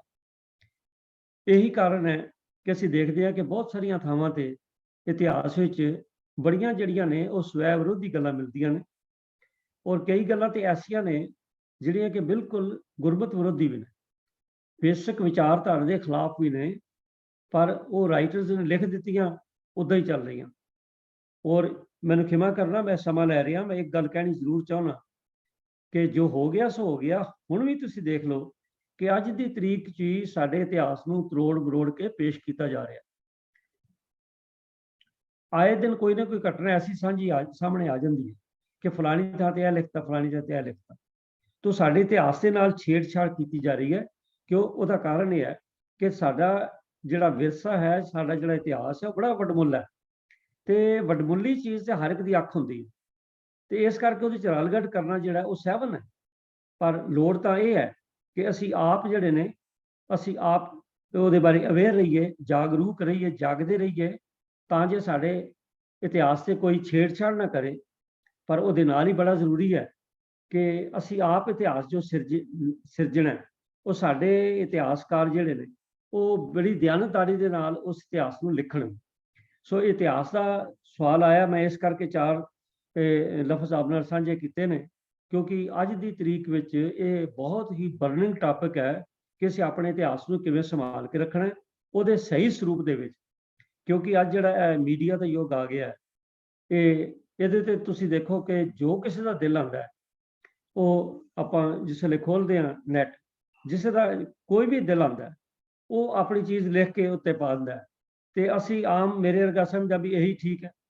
ਸੋ ਇਹ ਲੋੜ ਹੈ ਜਿਸ ਵੇਲੇ ਅਸੀਂ ਕੋਈ ਇਤਿਹਾਸ ਦੀ ਗੱਲ ਦੇਖੀਏ, ਭਾਵੇਂ ਕਿਸੇ ਦੀ ਵੀ ਲਿਖੀ ਹੋਵੇ, ਵੀ ਆਇਆ ਉਹ ਗੁਰਬਾਣੀ ਦੀ ਕਸਵੱਟੀ ਤੇ ਪੂਰੀ ਉਤਰਦੀ ਹੈ? ਕਿਆ ਸਾਡੇ ਸਿੱਖੀ ਦੌਰ ਰੀਤਾਂ ਸਿਧਾਂਤਾਂ ਦੇ ਨਾਲ ਮਿਲਦੀ ਹੈ? ਜੇ ਨਹੀਂ ਮਿਲਦੀ ਤਾਂ ਸਮਝ ਲਓ ਵੀ ਗੜਬੜ, ਉਹਦੇ 'ਚ ਕੋਈ ਰਲਗੜ। ਖੈਰ, ਮੈਂ ਤੁਹਾਡਾ ਸਮਾਂ ਨਹੀਂ ਲੈਂਦਾ, ਮੈਨੂੰ ਖਿਮਾ ਕਰਨਾ ਜਿਹੜਾ ਲੈ ਵੀ ਲਿਆ। ਸਵਾਲ ਹੈ ਜੀ, ਬਈ ਗੰਗੂ ਰਸੋਈਆ ਸੀ ਕਿ ਮਸੰਦ ਸੀ? ਮੈਂ ਰਿਪੀਟ ਕਰ ਰਿਹਾ ਜੀ, ਗੰਗੂ ਜਿਹਦੇ ਬਾਰੇ ਆਮ ਆਪਾਂ, ਕਿਉਂਕਿ ਹੁਣ ਸ਼ਹੀਦੀ ਪੰਦਰਵਾੜਾ ਵੀ ਚੱਲ ਰਿਹਾ ਤੇ ਇਹਦਾ ਇਹ ਜ਼ਿਕਰ ਸਾਰੇ ਆਉਂਦੇ ਨੇ, ਤੋ ਬੜੇ ਮਤਲਬ ਪ੍ਰੋਪਰ ਟਾਈਮ ਤੇ ਇਹ ਸਵਾਲ ਸਾਨੂੰ ਆਇਆ ਕਿ ਗੰਗੂ ਰਸੋਈਆ ਸੀ ਕਿ ਮਸੰਦ ਸੀ। ਤਾਂ ਤੇਜਿੰਦਰ ਸਿੰਘ ਜੀ, ਆਪ ਜੀ ਨੂੰ ਬੇਨਤੀ ਹੈ ਵੀ ਆਪ ਕਿਰਪਾ ਕਰਕੇ ਇਹ ਪੂਰੀ ਤਰ੍ਹਾਂ ਖੋਲ ਕੇ ਸਮਝਾਓ ਬਈ ਇਹ ਕੀ ਮਾਜਰਾ ਹੈ। ਤੇਜਿੰਦਰ ਸਿੰਘ।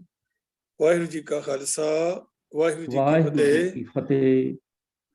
ਜਿਵੇਂ ਆਪ ਜੀ ਨੇ ਹੁਣੇ ਹੀ ਮੈਂਸ਼ਨ ਕੀਤਾ ਹੈ ਕਿ ਸਿੱਖ ਇਤਿਹਾਸ ਸਿੱਖਾਂ ਨੇ ਬਣਾਇਆ ਹੈ ਲੇਕਿਨ ਸੰਭਾਲਿਆ ਨਹੀਂ, ਔਰ ਸਮੇਂ-ਸਮੇਂ ਦੇ ਵਿੱਚ ਅਨਮਤੀਆਂ ਨੇ ਸਾਡੇ ਇਤਿਹਾਸ ਲਿਖਣ ਲੱਗਿਆਂ ਜੋ ਸ਼ਰਾਰਤਾਂ ਕੀਤੀਆਂ ਨੇ ਜਾਣ-ਬੁੱਝ ਕੇ, ਉਹਦੇ ਨਤੀਜੇ ਜਿਹੜੇ ਹਨ ਉਹ ਬੜੇ ਸਾਡੇ ਸਾਹਮਣੇ ਆ ਰਹੇ ਹਨ ਕਿ ਸਾਡੇ ਘਰਾਂ ਦੇ ਵਿੱਚ ਜਿਹੜੀ ਮਰਿਆਦਾ, ਮਾਨ ਮਰਿਆਦਾ ਹੈ ਜਾਂ ਇਤਿਹਾਸ ਜਿਹੜਾ ਹੈ ਉਹ ਗਲਤ ਤਰੀਕੇ ਨਾਲ ਸਾਡੇ ਘਰਾਂ ਦੇ ਵਿੱਚ ਜਿਹੜਾ ਹੈ ਉਹ ਪ੍ਰਵੇਸ਼ ਕਰ ਚੁੱਕਾ ਹੈ।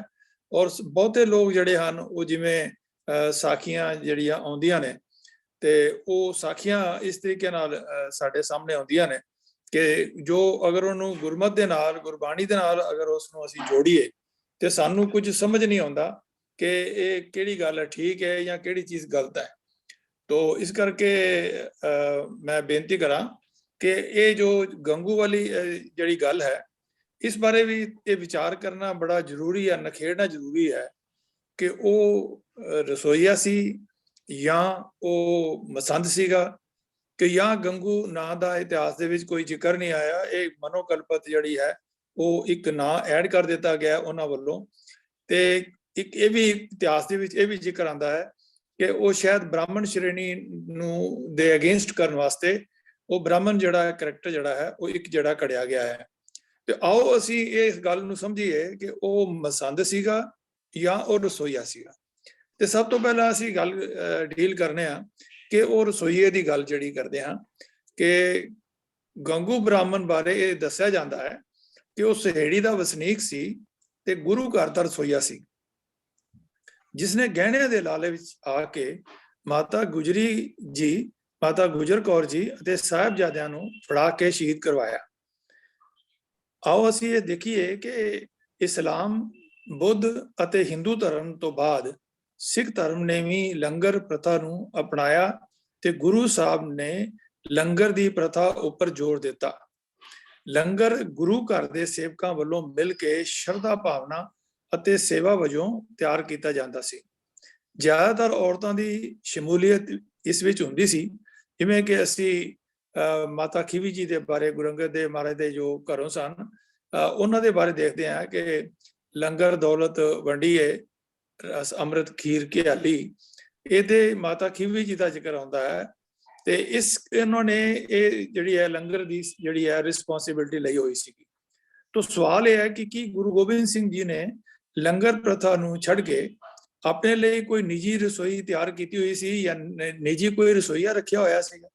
ਚਲੋ ਜੇ ਵੀ ਮੰਨ ਵੀ ਲਈਏ ਕਿ ਲੰਗਰ ਵਿੱਚ ਰੋਜ਼ ਮਤਲਬ ਹੈ ਕਿ ਜਿਸ ਤਰ੍ਹਾਂ ਦਾ ਬੰਦਾ ਸੀਗਾ ਤੇ ਉਹੋ ਜਿਹਾ ਨਾ ਖਾਣ ਕਰਕੇ ਤੇ ਉਹਨਾਂ ਨੇ ਵੱਖਰੇ ਤਰੀਕੇ ਦਾ ਕੋਈ ਭੋਜਨ ਬਣਵਾਉਂਦੇ ਹੋਣਗੇ। ਤੋ ਇਸ ਗੱਲ ਜਿਹੜੀ ਹੈ ਇਹ ਸਾਨੂੰ ਸਮਝਣ ਤੋਂ ਪਰੇ ਹੈ ਕਿ ਕੋਈ ਗੁਰੂ ਸਾਹਿਬ ਨੇ ਆਪਣੀ ਅਲੱਗ ਜਿਹੜੀ ਹੈ ਰਸੋਈ ਬਣਾਈ ਹੋਵੇ। ਸਾਨੂੰ ਸਿੱਖ ਇਤਿਹਾਸ ਵਿੱਚੋਂ ਇਹ ਵੀ ਨਜ਼ਰ ਆਉਂਦਾ ਹੈ ਕਿ ਸਿੱਖ ਫੌਜਾਂ ਜਦੋਂ ਵੀ ਕੁਝ ਮਾਰ ਕੇ ਆਉਂਦੀਆਂ ਸਨ, ਕੁਝ ਉਹਨਾਂ ਦੇ ਕੋਲ ਜਿਹੜੀ ਲੁੱਟ ਮਾਰ ਦਾ ਸਮਾਨ ਹੁੰਦਾ ਸੀ, ਉਹ ਸਾਰਾ ਇੱਕ ਥਾਂ ਦੇ ਉੱਪਰ ਰੱਖਦੇ ਸਨ। ਤੇ ਇਹ ਵੀ ਇਤਿਹਾਸ ਵੀ ਸਾਨੂੰ ਪੜ੍ਹਨ ਵਿੱਚ ਆਉਂਦਾ ਹੈ ਕਿ ਜਿਹੜਾ ਲੰਗਰ ਭੋਜਨ ਸੀਗਾ ਉਹ ਸਾਰੇ ਹੀ ਇਕੱਠੇ ਮਿਲ ਕੇ ਬੈਠਦੇ ਸਨ ਤੇ ਇਕੱਠੇ ਹੀ ਮਿਲ ਕੇ ਜਿਹੜੇ ਸਨ ਉਹ ਖਾਂਦੇ ਸਨ ਤੇ ਇਕੱਠੀ ਅਰਦਾਸ ਜਿਹੜੀ ਆ ਉਹ ਕਰਿਆ ਕਰਦੇ ਸਨ।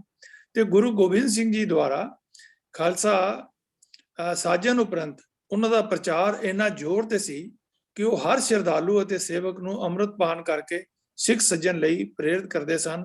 ਫਿਰ ਗੁਰੂ ਦੇ ਆਪਣੇ ਘਰ ਦਾ ਰਸੋਈਆ ਬ੍ਰਾਹਮਣ ਕਿਵੇਂ ਰਹਿ ਗਿਆ? ਭਾਵ ਉਹ ਜੇ ਗੁਰੂ ਘਰ ਦੇ ਵਿੱਚ ਆ ਹੀ ਗਿਆ ਤੇ ਉਹ ਫਿਰ ਬ੍ਰਾਹਮਣ ਨਹੀਂ ਰਹੇਗਾ, ਉਹ ਆਮ ਇੱਕ ਸਿੱਖ ਜਿਹੜਾ ਹੈ ਉਹ ਹੋ ਜਾਏਗਾ। ਤੋ ਇਹ ਇੱਕ ਸ਼ਰਾਰਤ ਹੈ ਕਿ ਕਿਸੇ ਬ੍ਰਾਹਮਣ ਦਾ ਨਾਂ ਕਰਕੇ ਟਾਰਗੇਟ ਕਰਕੇ ਇਹ ਇਤਿਹਾਸ ਨੂੰ ਵਿਗਾੜਿਆ ਗਿਆ ਹੈ। ਕਿ ਗੁਰੂ ਸਾਹਿਬ ਦੇ ਪ੍ਰਚਾਰ ਅਤੇ ਸੰਗਤ ਦੇ ਉੱਪਰ ਕੋਈ ਅਸਰ ਨਹੀਂ ਹੋਇਆ? ਇਹ ਵੀ ਗਲਤ ਗੱਲ ਹੈ। ਜ਼ਰੂਰ ਅਸਰ ਹੋਇਆ ਹੋਏਗਾ ਤੇ ਇਸ ਕਰਕੇ ਜਾਤ ਪਾਤ ਜਿਹੜੀ ਹੈ ਗੁਰੂ ਸਾਹਿਬ ਨੇ ਖਤਮ ਕੀਤੀ। ਤੇ ਉਹਨਾਂ ਨੇ ਇਹ ਗੱਲ ਕਿਹਾ ਕਿ ਜਾਤ ਪਾਤ ਸਿੰਘਣ ਕੀ ਦੰਗਾ ਇਹਨ ਗੁਰ ਤੇ ਮੰਗਾ, ਕਿ ਸਾਡੀ ਜਾਤ ਕੀ ਹੈ? ਸਾਡੀ ਜਾਤ ਇਹੀ ਹੈ ਕਿ ਅਸੀਂ ਗੁਰੂ ਦੇ ਸਿੱਖ ਹਾਂ ਤੇ ਅਸੀਂ ਗੁਰੂ ਦੇ ਸਿੱਖ ਹਾਂ, ਗੁਰੂ ਗੋਬਿੰਦ ਸਿੰਘ ਮਹਾਰਾਜ ਦੇ, ਤੇ ਸਾਡੀ ਕੋਈ ਹੋਰ ਜਾਤ, ਸਾਡੀ ਕੋਈ ਹੋਰ ਪਛਾਣ ਨਹੀਂ ਹੈ। ਅਨੰਦਪੁਰ ਸਾਹਿਬ ਛੱਡਣ ਤੋਂ ਬਾਅਦ ਜਦੋਂ ਪਰਿਵਾਰ ਵਿਛੋੜਾ ਹੁੰਦਾ ਹੈ ਤਾਂ ਮਾਤਾ ਗੁਜਰ ਕੌਰ ਜੀ ਦੇ ਬੱਚੇ ਯਾਨੀ ਸਾਹਿਬਜ਼ਾਦੇ ਵੀ ਨਾਲ ਹੁੰਦੇ ਹਨ। ਗੁਰੂ ਤੇਗ ਬਹਾਦਰ ਸਾਹਿਬ ਜੀ ਪਹਿਲਾਂ ਹੀ ਸ਼ਹੀਦ ਹੋ ਚੁੱਕੇ ਹਨ, ਭਾਵ ਉਤੋਂ ਮਾਤਾ ਗੁਜਰੀ ਜੀ ਵਿਧਵਾ ਸਨ, ਇਸ ਲਈ ਉਹਨਾਂ ਨੇ ਕੋਈ ਗਹਿਣਾ ਆਦਿ ਨਹੀਂ ਪਹਿਨਿਆ ਹੋ ਸਕਦਾ। ਵੈਸੇ ਵੀ ਅੰਮ੍ਰਿਤਧਾਰੀ ਬੀਬੀਆਂ ਗਹਿਣੇ ਨਹੀਂ ਪਹਿਨਦੀਆਂ ਸਨ। ਦੂਜੀ ਗੱਲ, ਸਿੱਖ ਮਰਿਆਦਾ ਗਹਿਣਿਆਂ ਤੋਂ ਵੱਜਦੀ ਹੋਣ ਕਰਕੇ ਵੀ ਉਹਨਾਂ ਕੋਲ ਗਹਿਣੇ ਹੋਣੇ ਜਿਹੜੇ ਹਨ ਉਹ ਨਾਮੁਮਕਿਨ ਹਨ। 2 ਬੱਚਿਆਂ ਨੂੰ ਚੁੱਕਣ ਤੋਂ ਬਾਅਦ ਗਠੜੀ ਵਿੱਚ ਉਹ ਕਿੰਨੇ ਕੁ ਗਹਿਣੇ ਜਾਂ ਮੋਹਰਾਂ ਆਦਿ ਚੁੱਕ ਸਕਦੇ ਸਨ। ਤੋ ਜ਼ਾਹਰ ਹੈ ਕਿ ਇਹ ਗੱਲ ਜਿਹੜੀ ਹੈ ਉਹ ਮਨ ਘੜੰਤ ਬਣਾਈ ਗਈ ਹੈ ਕਿ ਅਨੰਦਪੁਰ ਸਾਹਿਬ ਅਗਰ ਇਹ ਕੁਝ ਕਰਨਾ ਹੁੰਦਾ ਉਸ ਗੰਗੂ ਬ੍ਰਾਹਮਣ ਨਾਂ ਦੇ ਵਿਅਕਤੀ ਨੇ, ਤਾਂ ਅਨੰਦਪੁਰ ਸਾਹਿਬ ਰਹਿੰਦਿਆਂ ਹੋਇਆਂ ਲਾਲਚ ਵਿੱਚ ਆਉਂਦਾ ਤਾਂ ਮੰਨਣਯੋਗ ਗੱਲ ਹੈ। ਉਹ ਮੁਗਲਾਂ ਜਾਂ ਰੰਗੜਾਂ ਨਾਲ ਮਿਲ ਕੇ ਭਾਰੀ ਇਨਾਮ ਹਾਸਲ ਕਰ ਸਕਦਾ ਸੀ ਤੇ ਗੁਰੂ ਘਰ ਦਾ ਜ਼ਿਆਦਾ ਨੁਕਸਾਨ ਕਰ ਸਕਦਾ ਸੀ ਕਿ ਉਹ ਥੋੜੇ ਜਿਹੇ ਗਹਿਣਿਆਂ ਪਿੱਛੇ ਆਪਣੇ ਲੰਮੇ ਸਮੇਂ ਦੇ ਰਿਸ਼ਤੇ ਨੂੰ ਖਰਾਬ ਕਰਨ ਲਈ ਦ੍ਰਿੜ ਨਿਸ਼ਚਾ ਕਰ ਬੈਠਾ ਸੀ। ਗੰਗੂ ਬ੍ਰਾਹਮਣ ਦੇ ਸੰਦਰਭ ਵਿੱਚ ਬਹੁਤ ਸਾਰੇ ਵਿਦਵਾਨਾਂ ਨੇ ਇਹ ਲਿਖਿਆ ਹੈ, ਲੇਕਿਨ ਗੰਗੂ ਬ੍ਰਾਹਮਣ ਦਾ ਪੁਰਾਤਨ ਕਿਸੇ ਵੀ ਸਰੋਤ ਵਿੱਚ ਜ਼ਿਕਰ ਨਹੀਂ ਹੈ। ਗੰਗੂ ਬ੍ਰਾਹਮਣ ਦਾ ਕਾਲਪਿਕ ਪਾਤਰ ਘੜਨ ਦਾ ਮਕਸਦ ਕੇਵਲ ਸਿੱਖਾਂ ਦੇ ਮਨਾਂ ਵਿੱਚ ਬ੍ਰਾਹਮਣ ਲਈ ਨਫ਼ਰਤ ਪੈਦਾ ਕਰਨਾ ਹੈ। ਫੇਸਬੁੱਕ ਤੇ ਵੀ ਕਈ ਵਿਦਵਾਨਾਂ ਨੇ ਗੰਗੂ ਬ੍ਰਾਹਮਣ ਨੂੰ ਗੋਦ ਦੇ ਨਾਲ ਵੀ ਜੋੜਿਆ ਹੈ। ਤੋ ਔਰ ਇਸ ਦੇ ਬਾਰੇ ਇੱਕ ਉਹ ਵੀ ਗੱਲ ਸਾਡੇ ਸਾਹਮਣੇ ਆਉਂਦੀ ਹੈ ਕਿ ਕੁਝ ਸਮਾਂ ਪਹਿਲਾਂ ਦਲੀਪ ਸਿੰਘ ਗ੍ਰਿਫਤ ਨੇ ਇੱਕ ਲਿਖਤ ਫੇਸਬੁੱਕ ਉੱਪਰ ਪਾਈ ਸੀਗੀ। ਉਸ ਦੇ ਵਿੱਚ ਵਿਚਾਰ ਉਹਨੇ ਦਿੱਤਾ ਸੀਗਾ ਕਿ ਜਿਨ੍ਹਾਂ ਨੇ ਸਹੇੜੀ ਦੇ ਜਿਹੜੇ 2 ਮਸੰਦ ਸੀਗੇ, ਇੱਕ ਦਾ ਨਾਂ ਧੂਮਾ ਦੱਸਿਆ ਗਿਆ, ਇੱਕ ਦਾ ਨਾਂ ਜਿਹੜਾ ਹੈ ਦਰਬਾਰੀ ਦੱਸਿਆ ਗਿਆ। ਤੇ ਉਹ ਅਨੰਦਪੁਰ ਸਾਹਿਬ ਗੁਰੂ ਸਾਹਿਬ ਦੇ ਕੋਲ ਮਸੰਦ ਦੇ ਤੌਰ ਦੇ ਉੱਪਰ ਰਹਿੰਦੇ ਸਨ ਤੇ ਹੈ ਉਹ ਵੀ ਬ੍ਰਾਹਮਣ ਜਿਹੜੀ ਹੈ ਸਮਾਜ ਦੇ ਨਾਲ ਸੰਬੰਧ ਰੱਖਦੇ ਸਨ। ਤੇ ਉਹਨਾਂ ਲਿਖਿਆ ਕਿ ਉਹਨਾਂ ਨੇ ਮਾਤਾ ਜੀ ਨੂੰ ਔਰ ਸਾਹਿਬਜ਼ਾਦਿਆਂ ਨੂੰ ਨਾਲ ਲੈ ਕੇ, ਉਹ ਵੀ ਸਹੇੜੀ ਪਿੰਡ ਦੇ ਸਨ, ਸਹੇੜੀ ਪਿੰਡ ਲੈ ਕੇ ਤੇ ਉੱਥੇ ਉਹਨਾਂ ਨੇ ਉਹਨਾਂ ਨਾਲ ਧਰੋਹ ਕਮਾ ਕੇ ਕਪਟ ਕਰਕੇ ਉਹਨਾਂ ਨੂੰ ਜਿਹੜਾ ਥਾਣੇਦਾਰ ਸੀਗਾ ਉਸ ਇਲਾਕੇ ਦਾ, ਉਸ ਨੂੰ ਜਿਹੜਾ ਹੈ ਉਹ ਫੜਾ ਦਿੱਤਾ। ਤੇ ਇਸ ਤਰ੍ਹਾਂ ਅੱਗੇ ਦੀ ਜਿਹੜੀ ਇਤਿਹਾਸ ਹੈ ਉਹ ਸਾਨੂੰ ਸਾਰਿਆਂ ਨੂੰ ਪਤਾ ਹੈ। ਤੇ ਗੁਰੂ ਇੱਕ ਹੋਰ ਗੱਲ ਜਿਹੜੀ ਹੈ, ਗੰਗੂ ਬ੍ਰਾਹਮਣ ਦਾ ਗੁਰੂ ਕਾਲ ਦੇ ਕਿਸੇ ਵੀ ਸੋਮੇ ਵਿੱਚ ਕੋਈ ਜ਼ਿਕਰ ਨਹੀਂ ਹੁੰਦਾ। ਇਹ ਬਹੁਤ ਬਾਅਦ ਵਿੱਚ ਘੜਿਆ ਗਿਆ ਕਾਲਪਨਿਕ ਪਾਤਰ ਹੈ। ਕੁਝ ਸੋਮਿਆਂ ਮੁਤਾਬਕ ਮਾਤਾ ਗੁਜਰੀ ਅਤੇ ਸਾਹਿਬਜ਼ਾਦਿਆਂ ਨੂੰ ਆਪਣੇ ਘਰ ਰਸੋਈਆ ਨਹੀਂ ਬਲਕਿ ਕੋਈ ਮਸੰਦ ਲੈ ਕੇ ਜਾਂਦਾ ਹੈ। ਉਸ ਮਸੰਦ ਦਾ ਨਾਂ ਕਿਤੇ ਵਰਣਨ ਨਹੀਂ ਕੀਤਾ ਹੋਇਆ ਮਿਲਦਾ।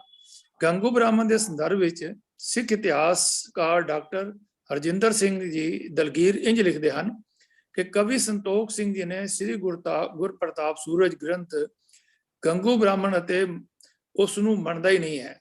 तो डॉक्टर रजिंदर सिंह जी दलगीर ने कवि संतोख सिंह जी के हवाले नाल लिखा है कि सफ़ा 5946 ते 5957 विच निके साहबजादा दी शहीदी दा बिरतांत लिखा है। उसके खास नुकते हैं कि सफ़ा 5946 के उपर कि साहबजादियां नूं खेड़ी कोई सहेड़ी लिखता है अपने घर ले जाने वाला ब्राह्मण मसंद रह चुका सी। पावो मसंद नहीं ब्राह्मण नहीं सी लेकिन मसंद सीगा। संतोख सिंह ने किते भी गंगू रसोईए तक दा ना जड़ा है वो नहीं लिखा, ब्राह्मण मसंद लिखा है। और 5947 और 5948 अंक दे उत्ते संतोख सिंह ने एक ब्राह्मण मसंद लिखा है, किते गंगू रसोईए दा ना तक नहीं लिखा। तो इस तो सानू ये भी पता लगता है कि गंगू ब्राह्मण जड़ा है ये एक मनोकल्पित ना जड़ा है किया गया है। और ना तो गुरु साहब ने कोई रसोईया रखा हुआ सीगा ते ना ही वो किसी तरीके दे नाल इस दी जड़ी है वो होंद इतिहासक स्रोतां विचों मिलदी है। तो असी इस गल नाल सहमत हाँ कि मसंद कोई जड़ा है उसने कपट कमा करके माता गुजर कौर जी नूं और साहबजादियां नूं अपने पिंड सहेड़ी ले जा करके उन्हां नूं कपट कमा के उन्होंने जड़ा है वो इलाके दे थानेदार दे कोल जड़ा है वो फड़ाया। और इस तरह अगों दा इतिहास आप जानते हो। वाहिगुरु जी का खालसा वाहिगुरु जी की फतेह। वाकई ये कपट एक ऐसी माड़ी चीज़ है कि कोई भी माड़ा काम करवा सकता है। तो गुरु घर नाल भी कपट कमाने वाले हमेशा चलते रहे ने और ये शायद कोई कुदरत का नियम ऐसा है जिथे फुल कंडा है। तो ये वीर जी ने सानू ये दसिया है क्योंकि आम तौर पर ये गल्लां चलदियां ने कि गंगू रसोईया सी या कुछ है। तो वीर जी ने दसिया कि क्योंकि लंगर प्रथा सी तो गुरु साहब ने कोई अपनी सैपरेट किचन नहीं बनाई। तो बहुत बहुत वीर जी आप जी का धन्यवाद है। तो साध संगत जी एक शब्द जिहड़ा पहले मैं जिक्र किया सीगा वो मैं वीर MP सिंह नूं बेनती करन लगा कि कई जन्म पे कीट पतंगा इसका रैफरेंस लैके एक वीर जी ने सवाल भेजा है कि क्या गुरमत अनुसार पुनर्जन्म हुंदा है कि नहीं हुंदा। MP सिंह जी कृपा करो। वाहिगुरू जी का खालसा वाहिगुरू जी की फतेह। शब्द जिस दे रेफरेंस विच सवाल आया है वो आप जी की स्क्रीन के उत्ते डिस्प्ले करवाया गया है। जिवें आप जानते हो कि शब्द का केंद्रीय भाव राहो दी पंक्ति च हुंदा है। तो उत्थों ही असीं गल शुरू करांगे। इस शब्द की राहो दी पंक्ति है मिल जगदीश मिलन की बरिया चिरंकाल ए दे संजरिया। तो ये अखरी अर्थ हैं कि भाई ये जगदीश नूं जगत दे मालक परमात्मा नूं मिलन दी वारी है। तो उसे नूं मिलन दा तू आहर कर क्योंकि ये उस नाल मिलन दी मनुखा ये वारी केड़ी ये मनुखा जन्म रैफरेंस उसके बारे गल हो रही है। फिर नाल ही अगे गल स्पष्ट भी कर दी है कि चिरंकाल ये दे संजरिया कि बड़े चिर पिछों बड़ी देर पिछों तैनू ये दे ये शरीर प्राप्त होया है। संजरिया तो भाव यही है कि प्राप्त होया है। तो एक गल तो ये इशारा आ ही गया कि भी ये बड़ी देर बाद मिली है मनुखा देही। इसका मतलब है कि इस मनुखा देही तो पहला कुछ होर सी जिस तो बाद ये देही मिली है। ਉਹ ਕੀ ਪਹਿਲਾਂ ਸੀਗਾ, ਉਹ ਗੱਲਾਂ ਹੁਣ ਬਾਕੀ ਦੇ ਪਦਿਆਂ ਦੇ ਵਿੱਚ ਗੁਰੂ ਸਾਹਿਬ ਸਪਸ਼ਟ ਕਰ ਰਹੇ ਹਨ ਵੀ ਕਈ ਜਨਮ ਭਏ ਕੀਟ ਪਤੰਗਾ, ਕਈ ਜਨਮ ਗਜ ਮੀਨ ਕੁਰੰਗਾ, ਕਈ ਜਨਮ ਪੰਖੀ ਸਰਪ ਹੋਇਓ, ਕਈ ਜਨਮ ਹੈਵਰ ਬ੍ਰਿਖ ਜੋਇਓ। ਤਾਂ ਗੁਰੂ ਸਾਹਿਬ ਇੱਥੇ ਇਸ ਗੱਲ ਨੂੰ ਖੋਲ ਰਹੇ ਹਨ ਕਿ ਵੀ ਇਹ ਚਿਰੰਕਾਲ, ਇਹ ਦੇਹ ਤੋਂ ਬਾਅਦ ਇਹ ਦੇਹ ਜਿਹੜੀ ਮਿਲੀ ਹੈ, ਉਸ ਤੋਂ ਪਹਿਲਾਂ ਕੀ ਸੀਗਾ, ਜਦੋਂ ਉਦੋਂ ਦੇਹ ਨਹੀਂ ਸੀ ਮਿਲੀ ਹੈ। ਤੋ ਕਈ ਜਨਮਾਂ ਦੀ ਗੱਲ ਕੀਤੀ ਜਾ ਰਹੀ ਹੈ ਤੇ ਇਨਸਾਨ ਮਨੁੱਖਾ ਜਨਮ ਤੋਂ ਪਹਿਲਾਂ ਕਈ ਜਨਮ ਕੀੜੇ ਮਕੌੜੇ ਪਤੰਗੇ ਆਦਿ ਦੇ ਰੂਪ ਵਿੱਚ ਰਿਹਾ, ਬੰਦਾ ਰਿਹਾ। ਕਈ ਜਨਮ ਗੱਜ ਹਾਥੀ ਮੀਨ ਮਛਲੀ ਤੇ ਕੁਰੰਗ ਹਿਰਨ, ਇਹ ਇਸ ਤਰ੍ਹਾਂ ਦੀਆਂ ਜੂਨੀਆਂ ਵਿੱਚੋਂ ਹੀ ਨਿਕਲਿਆ। ਕਈ ਜਨਮ ਪੰਖੀ ਸਰਪ ਹੋਇਓ, ਪੰਛੀ ਬਣਿਆ, ਸੱਪ ਬਣਿਆ। ਕਈ ਜਨਮ ਹੈਵਰ ਬ੍ਰਿਖ ਜੋਇਓ, ਹੈਵਰ ਘੋੜੇ, ਬ੍ਰਿਖ ਇਹ ਜੋ ਲਫ਼ਜ਼ ਹੈ ਸੰਸਕ੍ਰਿਤ ਦਾ ਰੂਟ ਹੈ ਇਹਦਾ ਅਰਥ ਹੈਗਾ ਬੈਲ। तो बैल बन के वो तू बलद का जो कम है जो जोया गया भार लद्दा रहा, तो ये काम भी कीते। हुण ये अपने आप विच वैसे गल तो बड़ी क्लीयर हो जाती है कि गुरु साहब ने मनुखा जन्म तो पहला कई तरह की जूनिया का रैफरेंस दिता है कि भी ये कुछ बंदे दे नाल वापरिया।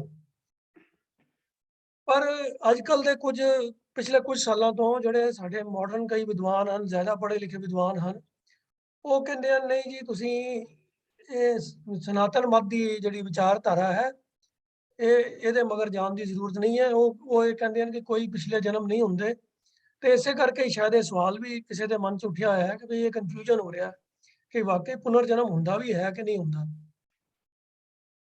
ਉਹਨਾਂ ਦਾ ਆਰਗੂਮੈਂਟ ਇਹ ਹੈ ਜੀ ਕਿ ਜਿਹੜੇ ਸਾਰੇ ਜਨਮ ਨੇ ਨਾ ਵੱਖਰੀਆਂ ਵੱਖਰੀਆਂ ਜੂਨੀਆਂ, ਇਹ ਸਭ ਮਨੁੱਖਾ ਜਨਮ ਦੇ ਅੰਦਰ ਹੀ ਨੇ। ਇੱਕੋ ਜਨਮ ਵਿੱਚ ਅਸੀਂ ਰੋਜ਼ ਜਨਮਦੇ ਮਰਦੇ ਹਾਂ।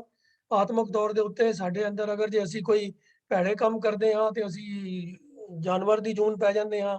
ਜੇ ਅਸੀਂ ਪਰਮਾਤਮਾ ਦੇ ਸ਼ੁਭ ਗੁਣਾਂ ਦੇ ਅਨੁਸਾਰ ਉਹਦੀ ਰਜ਼ਾ ਦੇ ਵਿੱਚ ਕੋਈ ਕੰਮ ਕਰਦੇ ਹਾਂ ਤਾਂ ਅਸੀਂ ਮੁੜ ਕੇ ਮਨੁੱਖ ਬਣ ਜਾਂਦੇ ਹਾਂ।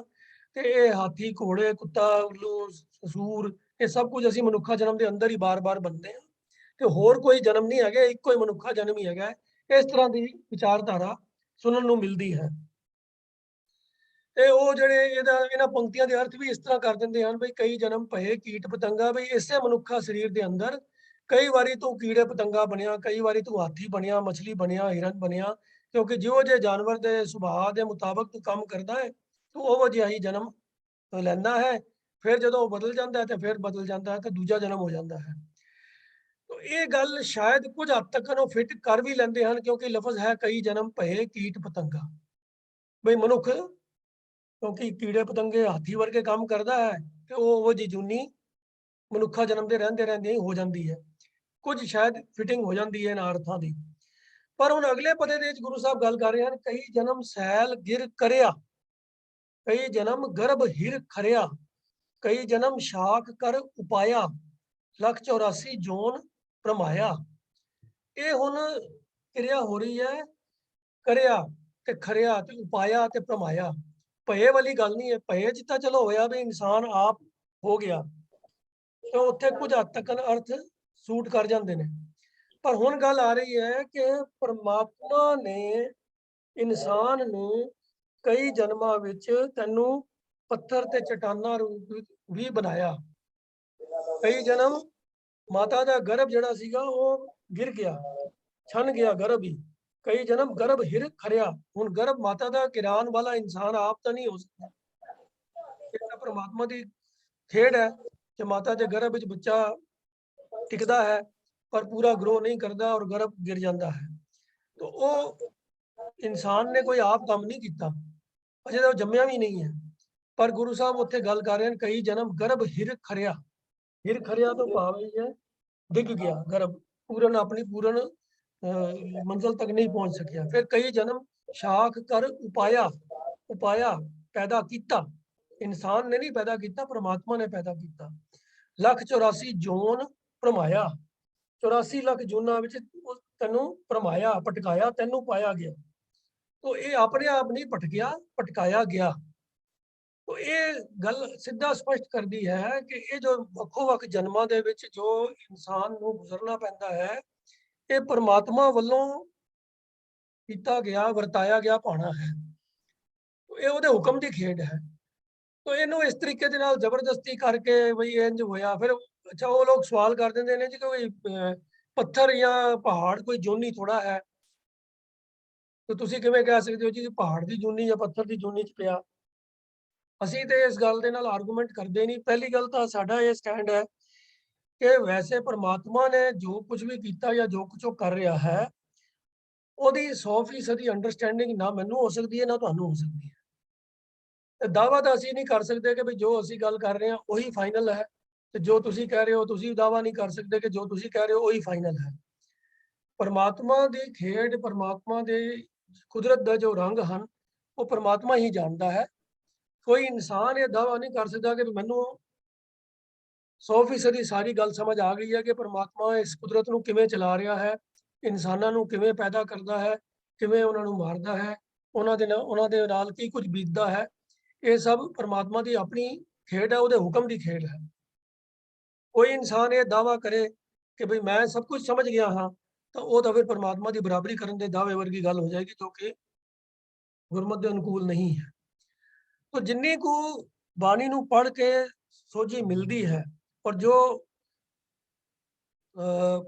शब्दावली ਦੀ जिस तरीके ਨਾਲ ਵਰਤੋਂ ਕੀਤੀ ਜਾਂਦੀ ਹੈ, ਉਹਦੇ ਤੋਂ ਤਾਂ ਗੱਲ ਇਹੀ ਸਮਝ ਆਉਂਦੀ ਹੈ ਕਿ ਗੁਰੂ ਸਾਹਿਬ ਇੱਥੇ ਕਹਿ ਰਹੇ ਹਨ ਕਿ ਪਰਮਾਤਮਾ ਨੇ ਹੀ ਜੀਵਾਂ ਨੂੰ ਸੈਲ ਗਿਰ ਕਰਿਆ। ਆਪ ਪੱਥਰ ਚਟਾਨਾ ਬਣਾਇਆ, ਕਈ ਜਨਮ ਗਰਭ ਹਿਰ ਖਰਿਆ, ਕਈ ਜਨਮਾਂ ਵਿੱਚ ਤੇਰੀ ਮਾਤਾ ਦਾ ਗਰਭ ਛਨ ਗਿਆ, ਗਿਰ ਗਿਆ, ਕਈ ਜਨਮ ਸ਼ਾਖ ਕਰ ਉਪਾਇਆ, ਕਈ ਜਨਮਾਂ ਵਿੱਚ ਤੈਨੂੰ ਕਿਸਮ ਕਿਸਮ ਦੇ ਰੁੱਖ ਬਣਾ ਕੇ ਪੈਦਾ ਕੀਤਾ ਗਿਆ, 184 ਜੋਨ ਭਰਮਾਇਆ, ਤੇ ਇਸੇ ਤਰ੍ਹਾਂ 84 ਲੱਖ ਜੋਨਾਂ ਵਿੱਚ ਤੈਨੂੰ ਭਟਕਾਇਆ ਗਿਆ, ਘੁਮਾਇਆ ਗਿਆ।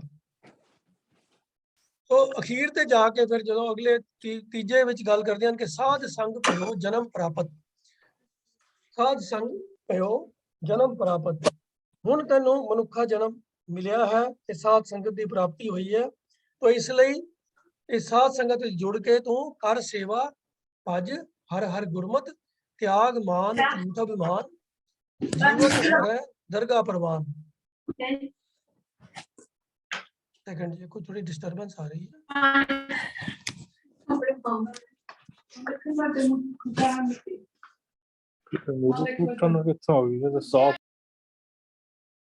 हाँ जी, सो त्याग मान झूठ अभिमान, जीवत मरै दरगाह प्रवान।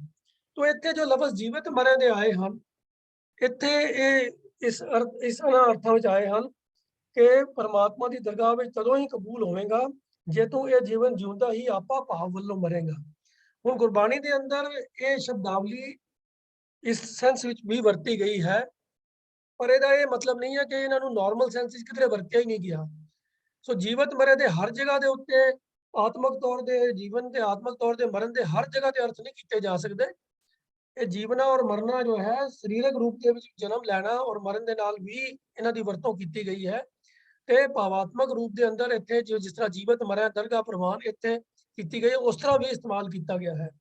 ਪਰ ਕਿਉਂਕਿ ਜੋ ਇੱਕ ਵਾਰੀ ਇੱਥੇ ਇਹ ਅਰਥ ਆ ਗਏ ਹਨ ਕਿ ਜੀਵਤ ਮਰੈ ਦਰਗਾਹ ਪ੍ਰਵਾਨ, ਤਾਂ ਇਹਦੇ ਤੋਂ ਇਹ ਸੇਧ ਨਹੀਂ ਲਈ ਜਾ ਸਕਦੀ ਵੀ ਹਰ ਜਗ੍ਹਾ ਜਿੱਥੇ ਜਨਮ ਤੇ ਮਰਨ ਦੀ ਗੱਲ ਆਈ ਹੈ ਉਹ ਨਿਰੋਲ ਮਨੁੱਖਾ ਜਨਮ ਦੇ ਅੰਦਰ ਆਤਮਿਕ ਜੀਵਨ ਤੇ ਆਤਮਿਕ ਮਰਨ ਦੀ ਹੀ ਗੱਲ ਆਈ ਹੈ, ਸਰੀਰ ਦੇ ਗੱਲ ਨਹੀਂ ਆਈ।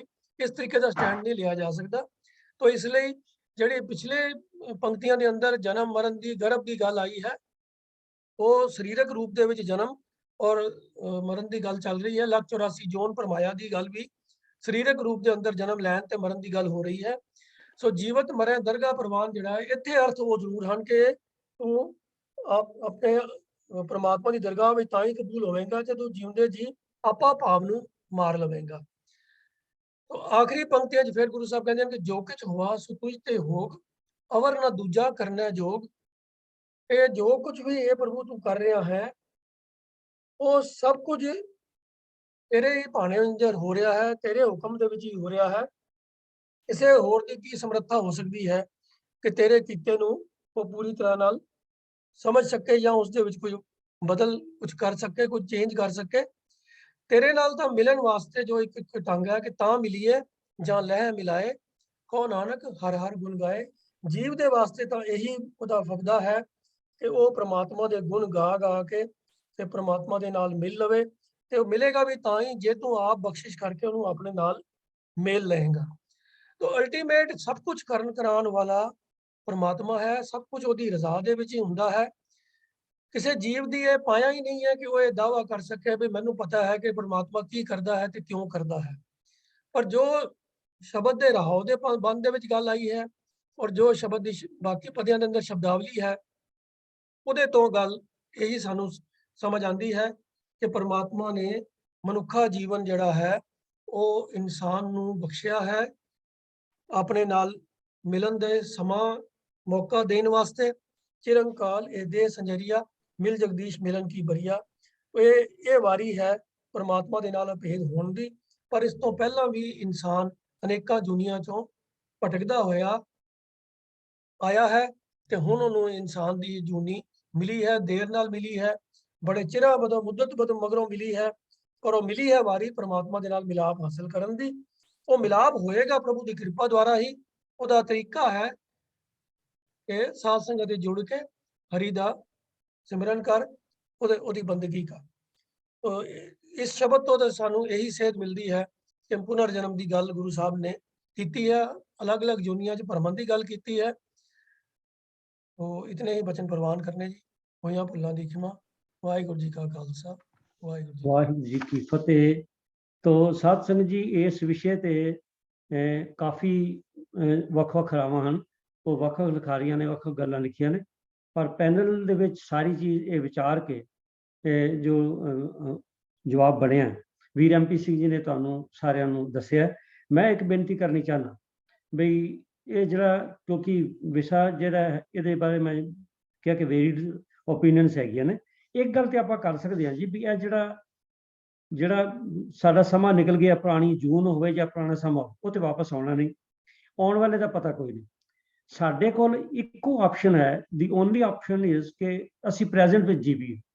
ਤਾਂ ਹੁਣ ਸਾਨੂੰ ਜਿਹੜਾ ਮਨੁੱਖਾ ਜਨਮ ਮਿਲਿਆ ਹੈ, ਜਿਹੜਾ ਅੱਜ ਅਸੀਂ ਬਿਤਾ ਰਹੇ ਹਾਂ, ਆਓ ਇਹਦੇ ਵਿੱਚ ਅਸੀਂ ਬਹੁਤ ਵਧੀਆ ਨੇਕ ਕੰਮ ਕਰੀਏ ਤੇ ਆਪਣੇ ਇਸ ਜਿਹੜਾ ਜਨਮ ਸਾਨੂੰ ਹੁਣ ਮਿਲਿਆ, ਇਸ ਜਨਮ ਨੂੰ ਸਫਲਿਆ ਕਰੀਏ। ਤਾਂ ਇਹਦੇ ਤੇ ਜ਼ਿਆਦਾ ਜ਼ੋਰ ਦੇਣ ਦੀ ਲੋੜ ਹੈ ਕਿ ਜਿਹੜਾ ਜਨਮ ਸਾਨੂੰ ਮਿਲਿਆ ਕਿਸ ਤਰ੍ਹਾਂ ਮਿਲਿਆ, ਇਹ ਵਾਹਿਗੁਰੂ ਜੀ ਜਾਣਦੇ ਨੇ। ਜਿਵੇਂ MP ਸਿੰਘ ਨੇ ਦੱਸਿਆ ਕਿ ਵਾਹਿਗੁਰੂ ਦੀਆਂ ਬਾਤਾਂ ਵਾਹਿਗੁਰੂ ਜਾਣਦੇ ਨੇ, ਪਰ ਇੰਨੀ ਗੱਲ ਜ਼ਰੂਰ ਹੈ ਕਿ ਜੇ ਵਾਹਿਗੁਰੂ ਜੀ ਨੇ ਮਿਹਰਬਾਨੀ ਕਰਕੇ ਸਾਨੂੰ ਮਨੁੱਖ ਬਣਾਇਆ, ਆਓ ਆਪਾਂ ਮਨੁੱਖਾਂ ਵਾਲੇ ਕੰਮ ਕਰੀਏ ਔਰ ਵਧੀਆ ਕੰਮ ਕਰਕੇ ਇਸ ਜੀਵਨ ਦੇ ਵਿੱਚ ਇਸ ਜੀਵਨ ਨੂੰ ਸਫਲਿਆ ਕਰ ਸਕੀਏ। ਤੇ MP ਸਿੰਘ ਜੀ, ਧੰਨਵਾਦ ਆਪ ਜੀ ਦਾ।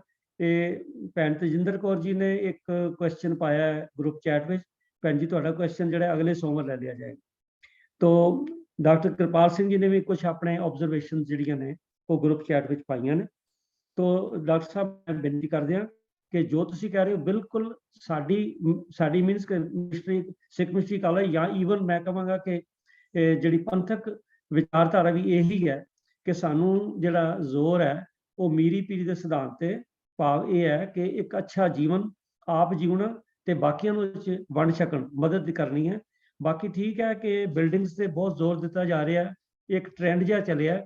ਜੇ ਅਸੀਂ ਗੁਰਦੁਆਰਿਆਂ ਤੇ ਬਿਲਡਿੰਗਾਂ ਤੇ ਸੋਨੇ ਲਾ ਰਹੇ ਹਾਂ ਤੇ ਬੜੇ ਮਤਲਬ ਆਲੀਸ਼ਾਨ, ਦੇਖੋ ਗੁਰਦੁਆਰਾ ਸਾਹਿਬ ਬਣਨੇ ਚਾਹੀਦੇ ਨੇ, ਕੋਈ ਦੂਜੀ ਰਾਏ ਨਹੀਂ ਹੈ, ਪਰ ਸਾਨੂੰ ਗੁਰਦੁਆਰੇ ਤੇ ਇੰਨਾ ਸੋਨਾ ਲਾ ਕੇ ਜਾਂ ਹੋਰ ਇੰਨੇ ਪੈਸੇ ਲਾ ਕੇ, ਉਹਦਾ ਕਾਰਨ ਇਹ ਹੈ ਕਿ ਜ਼ਿਆਦਾ ਜਿਹੜਾ ਇਹ ਸਾਡੀ એનર્ਜੀ ਹੈ ਔਰ ਸਾਡੀ ਜਿਹੜੀ ਦੌਲਤ ਹੈ ਉਹ ਸਾਰੀ ਪ੍ਰਚਾਰ ਤੇ ਲੱਗਣੀ ਚਾਹੀਦੀ, ਤਾਂ ਜੇ ਅੱਛੇ ਮਤਲਬ ਹੈ ਵੀ ਜੀਵਨ ਜਿਹੜੇ ਨੇ ਉਹ ਘੜੇ ਜਾ ਸਕਣ, ਪੈਦਾ ਹੋ ਸਕਣ।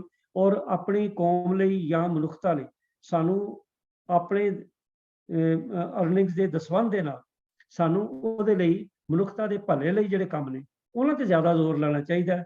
ਕਿ ਜਿਸ ਤਰ੍ਹਾਂ ਤੁਸੀਂ ਬਾਕੀ ਲਿਖਿਆ, ਮੈਂ ਬਿਲਕੁਲ ਉਸ ਨਾਲ ਸਹਿਮਤ ਹਾਂ। ਤੇ ਸਤਿਗੁਰੂ ਕਿਰਪਾ ਕਰਨ ਅਸੀਂ ਸਾਰੇ ਇਸ ਸੋਚ ਦੇ ਧਾਰਨੀ ਹੋਈਏ ਕਿ ਅਸੀਂ ਕੇਵਲ ਵੱਡੀਆਂ ਬਿਲਡਿੰਗਾਂ ਬਣਾ ਕੇ ਜਾਂ ਕੇਵਲ ਲੰਗਰ ਲਾ ਕੇ ਖੁਸ਼ ਨਾ ਹੋਈਏ।